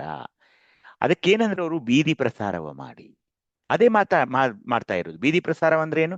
ಸುಮ್ಮನೆ ಹೇಳ್ತಾ ಹೋಗೋದು, ನನ್ನ ವೀರಶೈವ ಧರ್ಮವೇ ಶ್ರೇಷ್ಠ, ನಾವು ಪಂಚಾಚಾರ್ಯರೇ ಶ್ರೇಷ್ಠ, ಶರಣರೆಂದ್ರೆ ಕನಿಷ್ಠ, ಅವರು ಇದನ್ನೆಲ್ಲ ನಮ್ಮಿಂದಲೇ ಕಲಿತರು, ನಾವೇ ಅವ್ರಿಗೆ ಕಲಿಸಿ, ಈ ತರ ಎಲ್ಲ ದುರ್ಭಾವದಿಂದ ಮಾತನಾಡಿದಾಗ ಅವರು ಧರಿಸಿಕೊಳ್ಳುವ ವಿಭೂತಿ, ರುದ್ರಾಕ್ಷಿ, ಮಂತ್ರಗಳಿಗೆ ಯಾವುದೇ ಅರ್ಥ ಇರಲ್ಲ.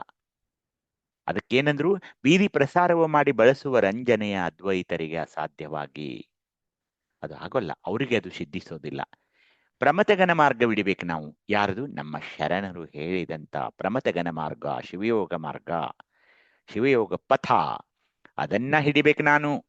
ಲಿಂಗಾಂಗವೆಂಬ ಉಭಯ ಭಿನ್ನ ಭಾವವಳಿದು, ಲಿಂಗ ಬೇರೆ ಅಂಗ ಬೇರೆ ಅಂತ ಅದನ್ನೆಲ್ಲ ನಾನು ಬಿಟ್ಟು ನಾನೇನ್ ಮಾಡ್ತಾ ಇದ್ದೀನಿ, ಅವ್ರನ್ನ ಬಿಟ್ಬಿಟ್ಟೆ. ಈಗ ಅವ್ರು ಏನ್ ಮಾತಾಡ್ತಾರೋ ಮಾಡ್ಕೊಳ್ಳಿ, ಯಾಕಂದ್ರೆ ಅದು ಬೀದಿ ಪ್ರಸಾರ, ಅದಕ್ಕಿಂತ ಏನೂ ಇಲ್ಲ. ಇಲ್ಲಿ ನನಗೇನಾಗಿದೆ, ಚಿದ್ವಿಭೂತಿ, ಚಿದ್ರುದ್ರಾಕ್ಷಿ, ಚಿನ್ಮಂತ್ರ, ಚಿದಂಗಮನ ಪ್ರಾಣವಾಗಿ ಅತಿ ಗೌಪ್ಯದಿಂದ ಅಂದ್ರೆ ಏನು, ನಾನು ಬೀದಿ ಪ್ರಸಾರ ಮಾಡೋಲ್ಲ ರೀ. ನನ್ನ ಶಿವಯೋಗವೇ ಅತ್ಯಂತ ಶ್ರೇಷ್ಠ, ನನ್ನ ಶರಣ, ನಾನು ಅವರ ತರ ಕೂಗ್ತಾ ಹೋಗೋಲ್ಲ. ಯಾಕೆ ಹಾಗೆ ಹೇಳ್ತಿದ್ದಾರೆ ನೋಡಿ ಫಗು ಹಳಕಟ್ಟಿಯವರು. ಶಿಶುವು ಕಂಡ ಕನಸಿನಂತೆ ಮೌನಿಯಾಗಿ. ಒಂದು ಮಗುವಿಗೆ ಒಂದು ಕನಸು ಬಿದ್ದಾಗ ಅದು ಹೇಳೋಕ್ಕಾಗುತ್ತಾ, ನನಗೆ ಈ ಕನಸು ಬಿದ್ದಿದೆ ಅಂತ? ಮಾತಾಡೋಕೆ ಬರೋಲ್ಲ ರೀ ಅದಕ್ಕೆ. ಅದು ಏನಾಗುತ್ತೆ, ಅದಕ್ಕೆ ನನ್ನ ಶಿವಯೋಗದ ಒಂದು ಪರಿಸ್ಥಿತಿ ಹೇಗಿದೆ ಅಂದ್ರೆ, ಆ ಉತ್ತುಂಗ ಸ್ಥಿತಿಯ ಒಂದು ಶಿವಾನಂದ ಹೇಗಿದೆ ಅಂದ್ರೆ, ಶಿಶುವು ಕಂಡ ಕನಸಿನಂತೆ ಮೌನಿಯಾಗಿ, ಉರಿ ಕಂಡ ಕರ್ಪೂರದಂತೆ ಜ್ಯೋತಿರ್ಮಯ ಮಹಾಲಿಂಗದಲ್ಲಿ ಪರಮನನ್ನು ಅರಿಯುವುದು ಮಹಾಸಾಧಾಕ್ಯವಾಗಿದೆ. ಇದು ಗೊತ್ತಿಲ್ಲ ಅವ್ರಿಗೆ.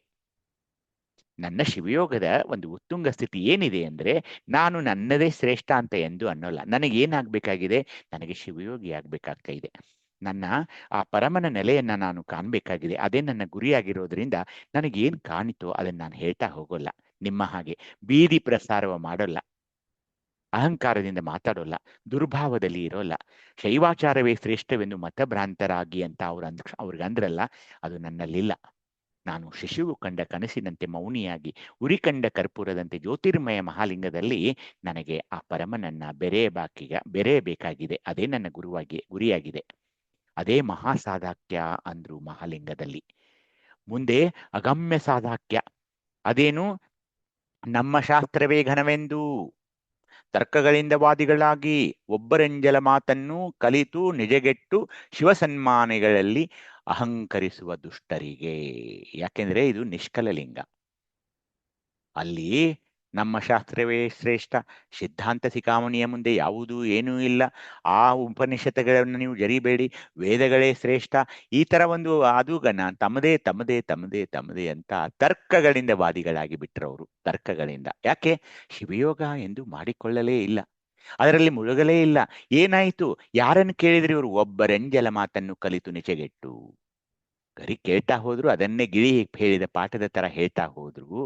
ಶಿವ ಸನ್ಮಾನಿಗಳಲ್ಲಿ ಅಹಂಕರಿಸುವ ದುಷ್ಟರಿಗೆ, ಅಂದ್ರೆ ನಮ್ಮಂತಹ ಶಿವಯೋಗಿಗಳಲ್ಲಿ ಲಿಂಗವಂತರು ಅಂತ ನಾವೇನಂತೀವಲ್ಲ, ಅವ್ರ ಬಗ್ಗೆ ಅವ್ರಿಗೊಂದು ಅಹಂಕಾರಿಸುವ ದುಷ್ಟರಿಗೆ, ಅದಕ್ಕೇನಾಯ್ತು? ಅವ್ರಿಗೆ ನಿಷ್ಕಲ ಪರವಸ್ತು ಅಸಾಧ್ಯವಾಯಿತು.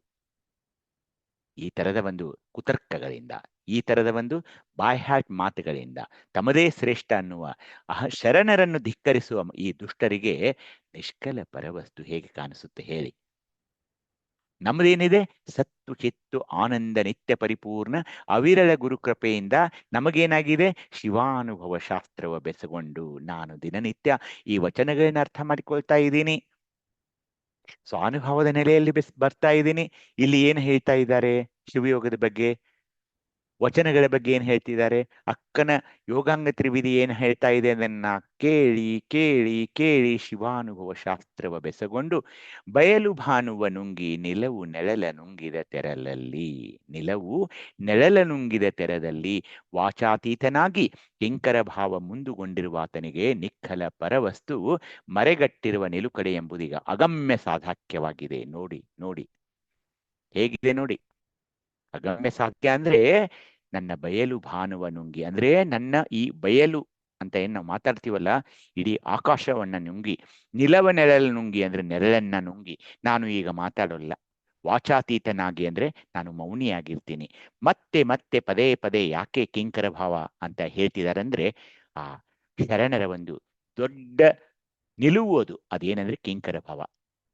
ಕಿಂಕರ ಭಾವ ಮುಂದುಗೊಂಡಿರುವ ಆತನಿಗೆ ಅಹಂಕಾರ ಕಂಪ್ಲೀಟ್ಲಿ ಶೂನ್ಯ ಆಗಿರುತ್ತೆ. ಅಂತಹ ಕಿಂಕರ ಭಾವ ಮೂಡಿ ಆತ ಯಾವಾಗ ನಿಶೂನ್ಯನಾಗ್ತಾನಲ್ಲ, ಆವಾಗ ನಿಖಲ ಪರವಸ್ತು ಅವನಿಗೆ ದರ್ಶನವಾಗ್ತಾ ಇದೆ.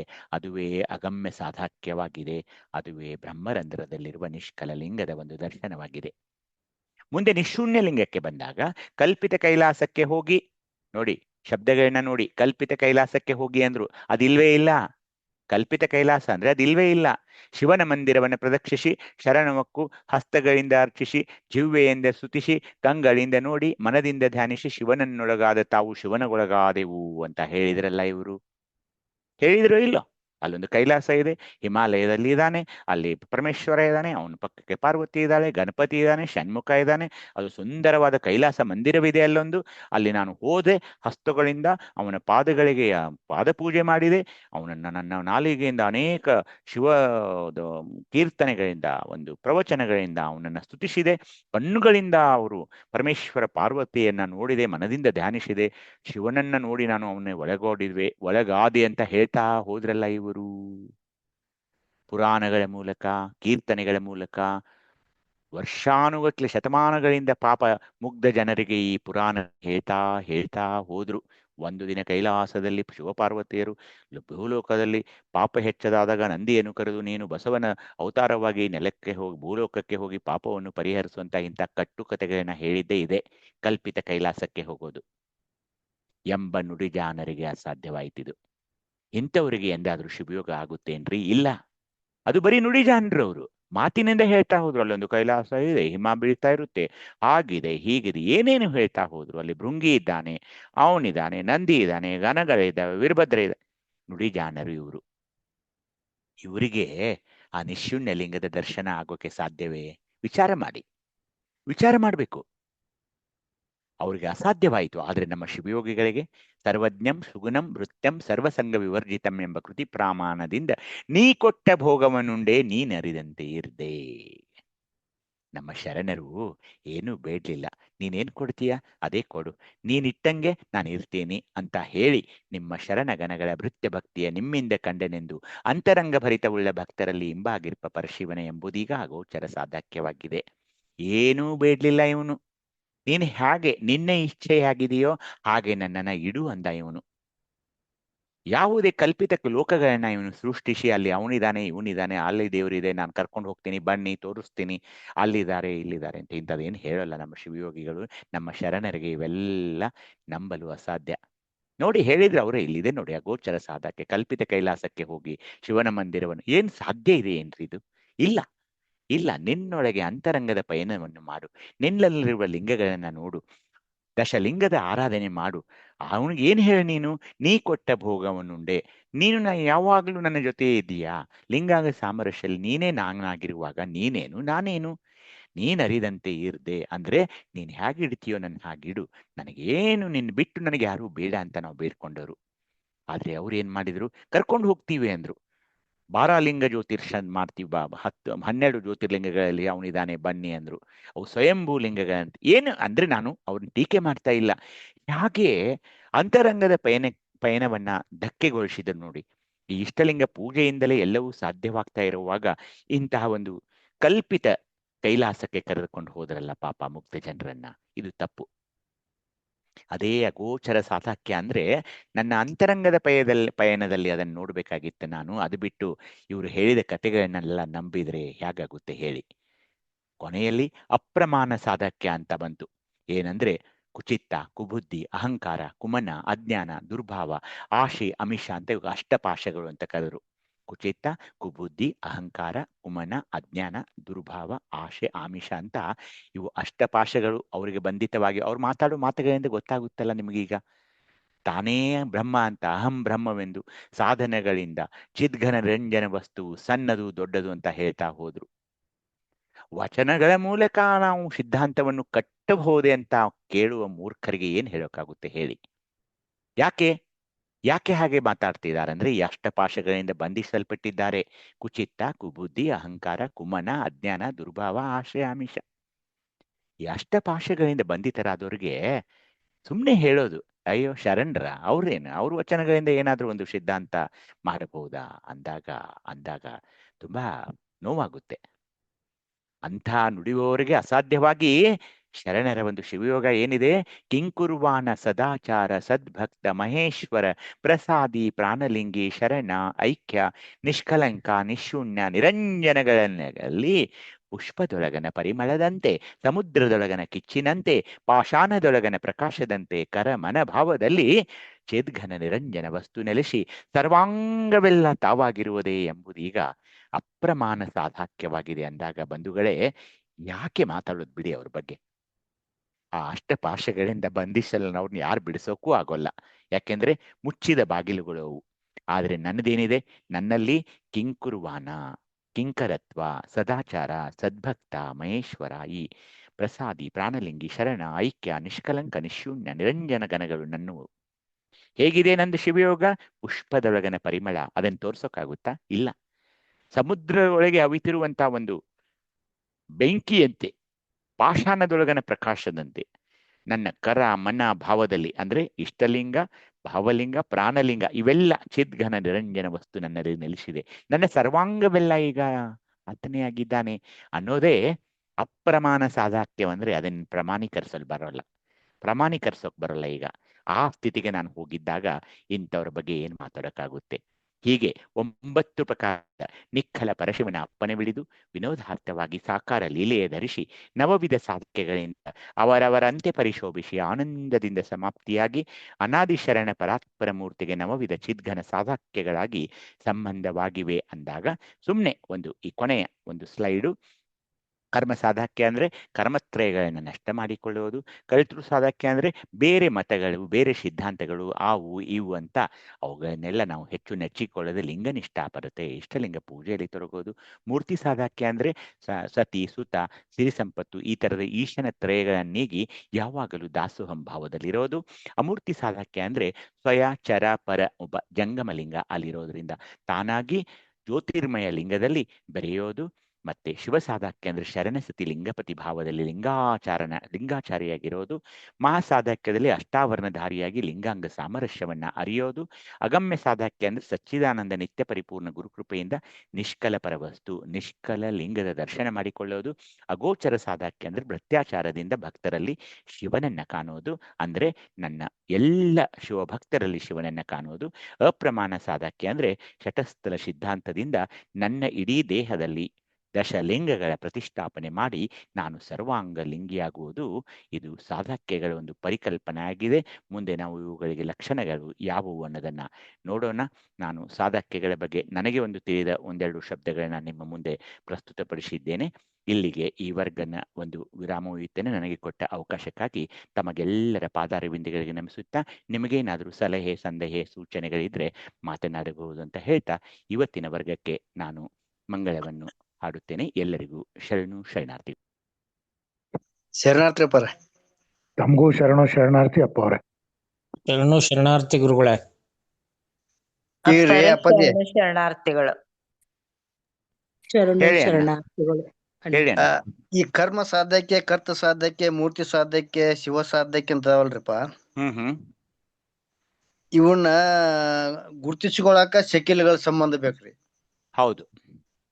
ಆ ಶಕಿಲ್ಗಳ ಮುಖಾಂತರ ನಾವು ಅವನ್ನೆಲ್ಲ ಏನೇನು ಅರ್ತ್ಕೋಬೇಕ್ರಿ. ಹ್ಮ್. ಈ ಶಕಿಲಗಳ ರಹಸ್ಯ ಅಂತಂದ್ರ ಮತ್ ಇವೇನ ಸಂಬಂಧಗಳದಾವಲ್ರಿ, ಕರ್ಮ ಸಾಧ್ಯಕ್ಕೆ, ಕರ್ತ ಸಾಧ್ಯಕ್ಕೆ, ಮೂರ್ತಿ ಸಾಧ್ಯಕ್ಕೆ, ಶಿವ ಸಾಧ್ಯಕ್ಕೆ, ನಿರ್ಮಾಯ ಸಾಧ್ಯಕ್ಕೆ, ಅರುಳಿ ಸಾಧ್ಯಕ್ಕೆ, ನಿರ್ಮುಕ್ತಿ ಸಾಧ್ಯಕ್ಕೆ, ಈ ಸಾಧ್ಯಕ್ಕೆ ಲಕ್ಷಣಗಳಂದ್ರೆ ಸತ್ತು ಎಂಬ ಲಕ್ಷಣ, ಚಿತ್ತು ಎಂಬ ಲಕ್ಷಣ, ಆನಂದ ಎಂಬ ಲಕ್ಷಣ ಅದಾವಲ್ರಿ. ಇವನ್ನ ಅರ್ಥ ಮಾಡ್ಕೊಳಕ್ ಒಂದೊಂದ್ ಈಗ ಹೆಂಗ ಅಷ್ಟು ಹೇಳಿರಲ್ರಿಪ್ಪ, ಹಂಗ ಇವ್ 216 ಶಕಿಲ್ಗಳು ಒಮ್ಮೆ ಯಾವಾಗಾರ ಇವನ್ನ ಹಾರಿಸ್ಬೇಕು. ಅದಕ್ಕೆ ಏನ್ ಮಾಡ್ಬೇಕ್ರಿ, 24 ಸಕಿಲೆಗಳಿಲ್ದೆ 24 ಪ್ರತಿ ಸ್ಥಳದಲ್ಲಿ ಯಾವ ಯಾವ ಸಕಿಲೆಗಳಿವೆ. ಈ ಸಾಧಕ್ಕೆ ಒಂದು ಸಕೀಲ, ಮುಖ ಒಂದು ಸಕೀಲ, ಲಕ್ಷಣ ಒಂದು ಸಕೀಲ, ಚಕ್ರ ಒಂದು ಸಕೀಲ, ಒಂದು ಅಲ್ಲಿರುವ ಒಂದು ಭಕ್ತಿ ಸಕೀಲ, ಅಲ್ಲಿರುವ ಒಂದು ಶಕ್ತಿ ಪ್ರಕೀಲ, ಅಲ್ಲಿನ ಪ್ರಸಾದ ಸಕೀಲ, ಈ ತರ ಎಲ್ಲ 24 ಸಕೀಲೆಗಳನ್ನ ನಾವು ಅರ್ಥ ಮಾಡಿಕೊಳ್ಳದೆ ಇದು ಶಿವಯೋಗ ಅರ್ಥ ಆಗೋಲ್ರಿ. ಹೀಗಾಗಿ ಏನ್ ಮಾಡ್ಬೇಕ್ರಿ, ಇವತ್ ನೋಡ್ರಿ ಸಾಧಕ್ಯ ಅಂದ್ರೆ ಏನು, ಒಬ್ಬ ಕರ್ತೃ ಭಕ್ತ ಸ್ಥಳದಲ್ಲಿ ಒಬ್ಬ ಕರ್ತೃ ಹೇಗಿರ್ಬೇಕು, ಆರಂಭ ಮಾಡ್ಬೇಕು ನೀವೀಗ. ಏನ್ ಕರ್ತೃ ಆಗಬೇಕು, ಆ ಕರ್ಮಗಳೇನಿದೆ ನೋಡ್ರಿ, ಆಗಾಮಿ ಕರ್ಮ, ಪ್ರಾರಬ್ಧ ಕರ್ಮ, ಸಂಚಿತ ಕರ್ಮ, ಈ ಕರ್ಮಗಳನ್ನ ಹೇಗೆ ನಾನು ಇಲ್ಲಿ ಈ ಶರಣ ಭಕ್ತ ಸ್ಥಳದಲ್ಲಿ ಬಂದಾಗ ಆ ಕರ್ಮ ಸಿದ್ಧಾಂತವೇ ಅವ್ರನ್ನ ಬಿಟ್ಟು ಬಿಡ್ತಾರೆ ಅವರು. ಆ ಶರಣ ಅವುಗಳಿಂದ ಮುಕ್ತನಾಗಿ ಬಿಟ್ಟಿರ್ತಾನ್ರ ಅವನು ಏನಂದ್ರೆ ಹಿಂದಿನ ಕರ್ಮಗಳು ಬಾಧಿಸೋದಿಲ್ಲ. ಈಗ ನಿತ್ಯ ಶಿವಯೋಗದಲ್ಲಿ ಮುಳುಗಿರೋದ್ರಿಂದ ಯಾವುದೇ ಪಾಪಕೃತ್ಯಗಳನ್ನು ಅವನು ಮಾಡೋದಿಲ್ಲ. ಮುಂದೆ ಅಂತೂ ಅವನು ಶಿವಯೋಗಿಯೇ ಆಗಿ ಉಳಿಯೋದ್ರಿಂದ ಯಾವ ಕೆಟ್ಟ ಕೆಲಸಗಳು ಅವನಿಂದ ಆಗೋದೇ ಇಲ್ಲ ಅಂದ ಮೇಲೆ ಕರ್ಮಗಳಿಗೆ ಅಲ್ಲಿ ಏನು ಅರ್ಥವೇ ಉಳಿಯೋದಿಲ್ಲ ಆತನ ಜೀವನದಲ್ಲಿ. ಆವಾಗ ಅವನು ಕರ್ತೃ ಆಗ್ತಾನೆ, ನಿಜ ಭಕ್ತನಾಗ್ತಾನೆ. ಅಲ್ಲಿಂದ ನನ್ನ ಶಿವಯೋಗ ಆರಂಭ, ಅದುವೇ ಕರ್ತೃ ಸಾಧಕ್ಯ ಅಂದ್ರು. ಈಗ್ರಪ್ಪ ಮೂರ್ತಿ ಈಗ ಕೆಲವೊಂದು ಇದ್ರಾಗ ಮೂರ್ತಿ ಬ್ರಹ್ಮ, ಪಿಂಡ ಬ್ರಹ್ಮ, ಕಲಾ ಬ್ರಹ್ಮ, ಆನಂದ ಬ್ರಹ್ಮ, ವಿಜ್ಞಾನ ಬ್ರಹ್ಮ, ಪರಬ್ರಹ್ಮ, ಪರಿಪೂರ್ಣ ಬ್ರಹ್ಮ, ಅಖಂಡ ಬ್ರಹ್ಮ, ಅಳಿ ಬ್ರಹ್ಮ ಐತ್ರಿ. ಈ ಪಿಂಡ ಸ್ಥಳದಾಗ ಬರ್ತಾವಲ್ರಿಪ್ಪ. ಅಲ್ಲ ಅವು ಇರ್ಲಿ, ನಾನೇನಂತೀನಿ, ಈಗ ನೀವು ಭಕ್ತ ಸ್ಥಳದಿಂದ ಬಂದಾಗ ಕರ್ತೃ ಸಾಧಕ್ಕೆ ಈಗ ಮಾತಾಡಿದ್ರಿ, ಅಲ್ಲಿ ನೀವು ಲಕ್ಷಣ ಸತ್ತು ಅಂತ ಬರ್ತೀರಿ. ಅಲ್ಲಿರುವ ನಮ್ಮ ಆದಿದೇವತೆ ಬ್ರಹ್ಮ ಕೊಟ್ಟಾರ. ಆ ಬ್ರಹ್ಮಗೆ ಅವ್ರೇನ್ ಮಾಡಿದ್ದಾರೆ, ಬೇರೆ ಧರ್ಮದಲ್ಲಿ ಬ್ರಹ್ಮನನ್ನೇ ಪರಬ್ರಹ್ಮ ಅಂತ ಹೇಳಿ ಅವನಿಗೆ ನಾವು ಹೆಂಗೆ ಈ ಪರಮನ ಬಗ್ಗೆ ವಿಧ ವಿಧವಾದ ಮಾತುಗಳನ್ನ ಮಾತಾಡ್ತೀವಿ, ಆ ತರ ಅವರು ನೀವು ಹೇಳಿದ ಇದೀಗ ಬ್ರಹ್ಮಗಳ ಬಗ್ಗೆ ಹೇಳಿದ್ರು. ಆದರೆ ಬ್ರಹ್ಮ ಅನ್ನೋದು ನಮ್ಮ ಶಿವಯೋಗದಲ್ಲಿ ಬ್ರಹ್ಮ ಅನ್ನೋದು ಅವನೊಬ್ಬ ಸೃಷ್ಟಿ ಪರಿಪಾಲನೆ ಮಾಡುವ, ಸೃಷ್ಟಿಯನ್ನು ರಚಿಸುವ ಒಬ್ಬ ಏನಂತೀರಿ ನೀವು, ಡಿಪಾರ್ಟ್ಮೆಂಟಲ್ ಹೆಡ್ ಅಷ್ಟೇ, ಒಬ್ಬ ವಿಭಾಗದ ಮುಖ್ಯಸ್ಥ ಅಷ್ಟೇ ಹೊರತು ಅವನು ದೇವರಲ್ಲ. ನನ್ನ ದೇವರು ಯಾರಂದ್ರೆ ಈ 10 ಲಿಂಗಗಳಲ್ಲಿರುವ ಒಂದು ಪರವಸ್ತು, ಪರಮ, ಇಷ್ಟೇ ನೋಡಿ. ಅವನ ಕೈ ಕೆಳಗೆ ಎಲ್ಲ ಇವ್ರಿಗೆ ದುಡಿತಾ ಇದಾರೆ ಅಷ್ಟೇ. ಈಗ ಇನ್ನೊಂದ್ರಿ, ಶಕಿಲೆಗಳ ಬ್ರಹ್ಮದ ರೊತ್ತಿ, ಕಟಿ, ವರ್ತುಳ, ಗೋಮುಖ, ನಾಳ, ಗೋಳಕ, ಅಜ್ಜ ಪ್ರದಾರಿಕೆ ಇವಕ್ಕೊಂದ್ ಸ್ವಲ್ಪ ಕ್ಲಾರಿಟಿ ಕೊಡ್ಬೇಕಾಗಿತ್ರಿ ನಮಗ. ಅವೇನಂದ್ರೆ ನೀವು ಏನ್ ಇಷ್ಟಲಿಂಗ ಕೈಯಲ್ಲಿ ಇಟ್ಕೊಂಡಿದ್ದೀರಲ್ಲ, ಇಷ್ಟಲಿಂಗ ಕೈಯಲ್ಲಿ ಇಟ್ಕೊಂಡಿರುವಾಗ ಒಳಗಿರುವ ಒಂದು ಪೀಠಕ ಲಿಂಗದ ಒಂದು ಭಾಗಗಳು, ವೃತ್ತ, ವರ್ತುಳ, ಕಟಿ, ಗೋಮುಖ, ನಾಳ, ಪೀಠಕ ಏನಿದೆಯಲ್ಲ, ಅಲ್ಲೂ ಕೂಡ ಆಚಾರಲಿಂಗ, ಗುರುಲಿಂಗ, ಶಿವಲಿಂಗ, ಜಂಗಮಲಿಂಗ, ಪ್ರಸಾದಲಿಂಗ, ಅವು ಎಲ್ಲವೂ ಆ ಪೀಠಕ ಲಿಂಗದಲ್ಲಿವೆ. ಅದನ್ನ ಅವ್ರು ಹೇಳಿದ್ದಾರೆ. ಅದು ಹೇಳಿದಾಗ ಏನಾಗುತ್ತೆ, ಹಂಗಾರೆ ಅದು ಇದಲ್ಲ, ಅದು ಸ್ಥಾವರ ಲಿಂಗ ಅಲ್ವಾ ಮತ್ತೆ ಅಂದಾಗ ಪ್ರಶ್ನೆ ಏನಂದ್ರೆ, ಸ್ಥಾವರ ಲಿಂಗವನ್ನ ನಾನು ಹಾಕೊಂಡು ತಿರ್ಗಾಡೋಕ್ಕಾಗೋಲ್ಲ. ನಿಮ್ ಊರಲ್ಲಿ ಒಂದು ಈಶ್ವರಲಿಂಗ ದೇವಸ್ಥಾನ ಇದೆ ಅಂತ ಇಟ್ಕೊಳ್ರಿ, ಆ ಈಶ್ವರಲಿಂಗವನ್ನ ನಿಮ್ ಮನೆಗ್ ತಗೊಂಡ್ ಬರ್ಬೋದಾ? ಅವ್ರು ಬಿಡ್ತಾರ ನಿಮ್ಗೆ? ಬಿಡಲ್ಲ. ಅದನ್ನ ಹಾಕೊಂಡ್ ನೀವು ಕೊರಳಲ್ಲಿ ಹಾಕೊಂಡು ಅಡ್ಡಾಡಕ್ಕೂ ಬರೋಲ್ಲ. ಇದು ಹೆಂಗಿದೆ, 24 ನೀವು ನಿರಂತರವಾಗಿ ನಿಮ್ ಎದೆ ಮೇಲೆ ಇಟ್ಟುಕೊಂಡಾಗ, ನೀವು ಇಷ್ಟಲಿಂಗ ಪೂಜೆ ಮಾಡುವಾಗ ಅಲ್ಲಿರುವ ಲಿಂಗಗಳು, ಇಷ್ಟಲಿಂಗದ ಒಳಗಿರುವ ಲಿಂಗಗಳು ಮತ್ತು ನಿನ್ನ ದೇಹದಲ್ಲಿರುವ ಲಿಂಗಗಳು ಒಂದೇ ಆಗಿರುವಾಗ ನೀನು ಯಾರನ್ನು ಪೂಜೆ ಮಾಡ್ತಾ ಇದೀಯಾ? ಯಾರನ್ನು ಪೂಜೆ ಮಾಡ್ತಾ ಇದ್ರಿ ಶಿವಪ್ಪನ ನೀವೀಗ?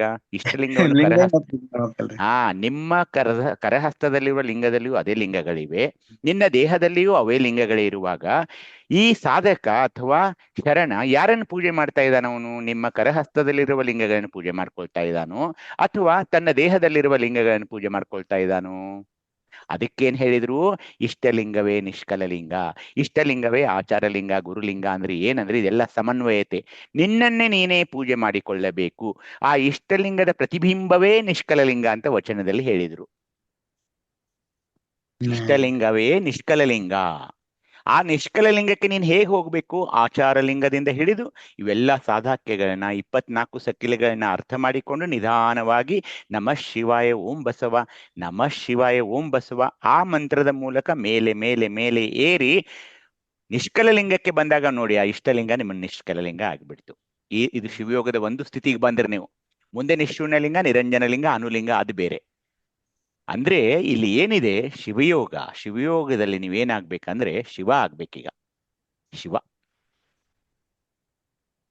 ಅದಕ್ಕೆ 24 ಸಕ್ಕಿಲೆಗಳು ನಮ್ಗೆ ಅರ್ಥ ಆಗ್ಲಿಲ್ಲ ಅದಕ್ಕೆ ಶಬ್ದಗಳ ಕಟಿ, ವರ್ತುಳ, ಅದು ಅದು ಇದು ನೀವು ಇದನ್ನ ನೋಡಿದ್ರಲ್ಲ, ಈಗ ಒಂದು ಇಷ್ಟಲಿಂಗ ಇದು ನೋಡ್ಕೊಳ್ಳಿ, ಸುಮ್ನೆ ಅಸಂಪ್ಷನ್ ಮಾಡ್ಕೊಳ್ಳಿ. ಒಂದು ಪೀಠಕ ಲಿಂಗ ಕೆಳಗಿರುವುದು ವೃತ್ತ, ಅದ್ರ ಮೇಲೆ ಬಂದ್ರೆ ವರ್ತುಳ, ಅದ್ರ ಮೇಲೆ ಬಂದ್ರೆ ನಡು, ಕಟಿ ಅಂದ್ರೆ ನಡ, ಸೊಂಟ, ಕಟಿ. ಹಾ ಕಟಿ ಅಂದ್ರೆ ನಡ, ಸೊಂಟ.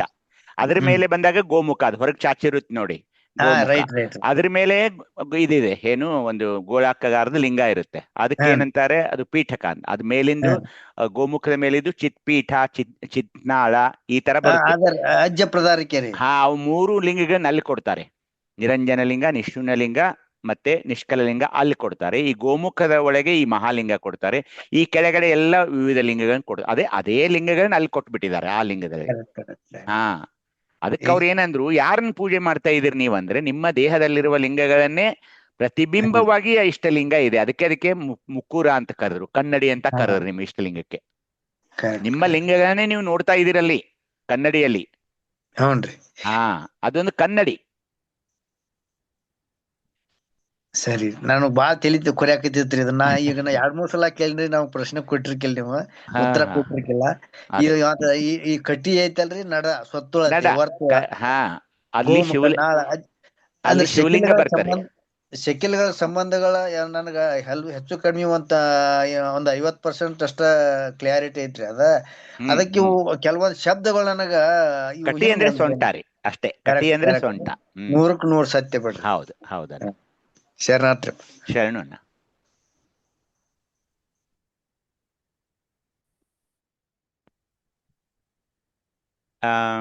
ಸಿದ್ಧಾರೂಢಣ್ಣ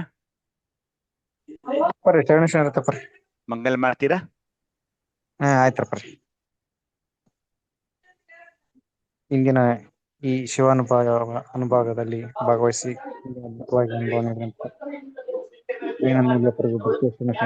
ಅದೇ ರೀತಿಯಾಗಿ ಭಾವಗೋಷ್ಠಿಯಲ್ಲಿ ಭಾಗವಹಿಸಿದ ಎಲ್ಲಾ ಶರಣ ತಂದೆ ತಾಯಿಗಳಿಗೂ ಶರಣತೆಗಳು. ಹೆಣ್ಕಪ್ಪರ ನಾಳೆ ಅವರ್ದ ಐತಲ್ರಿ ಪರ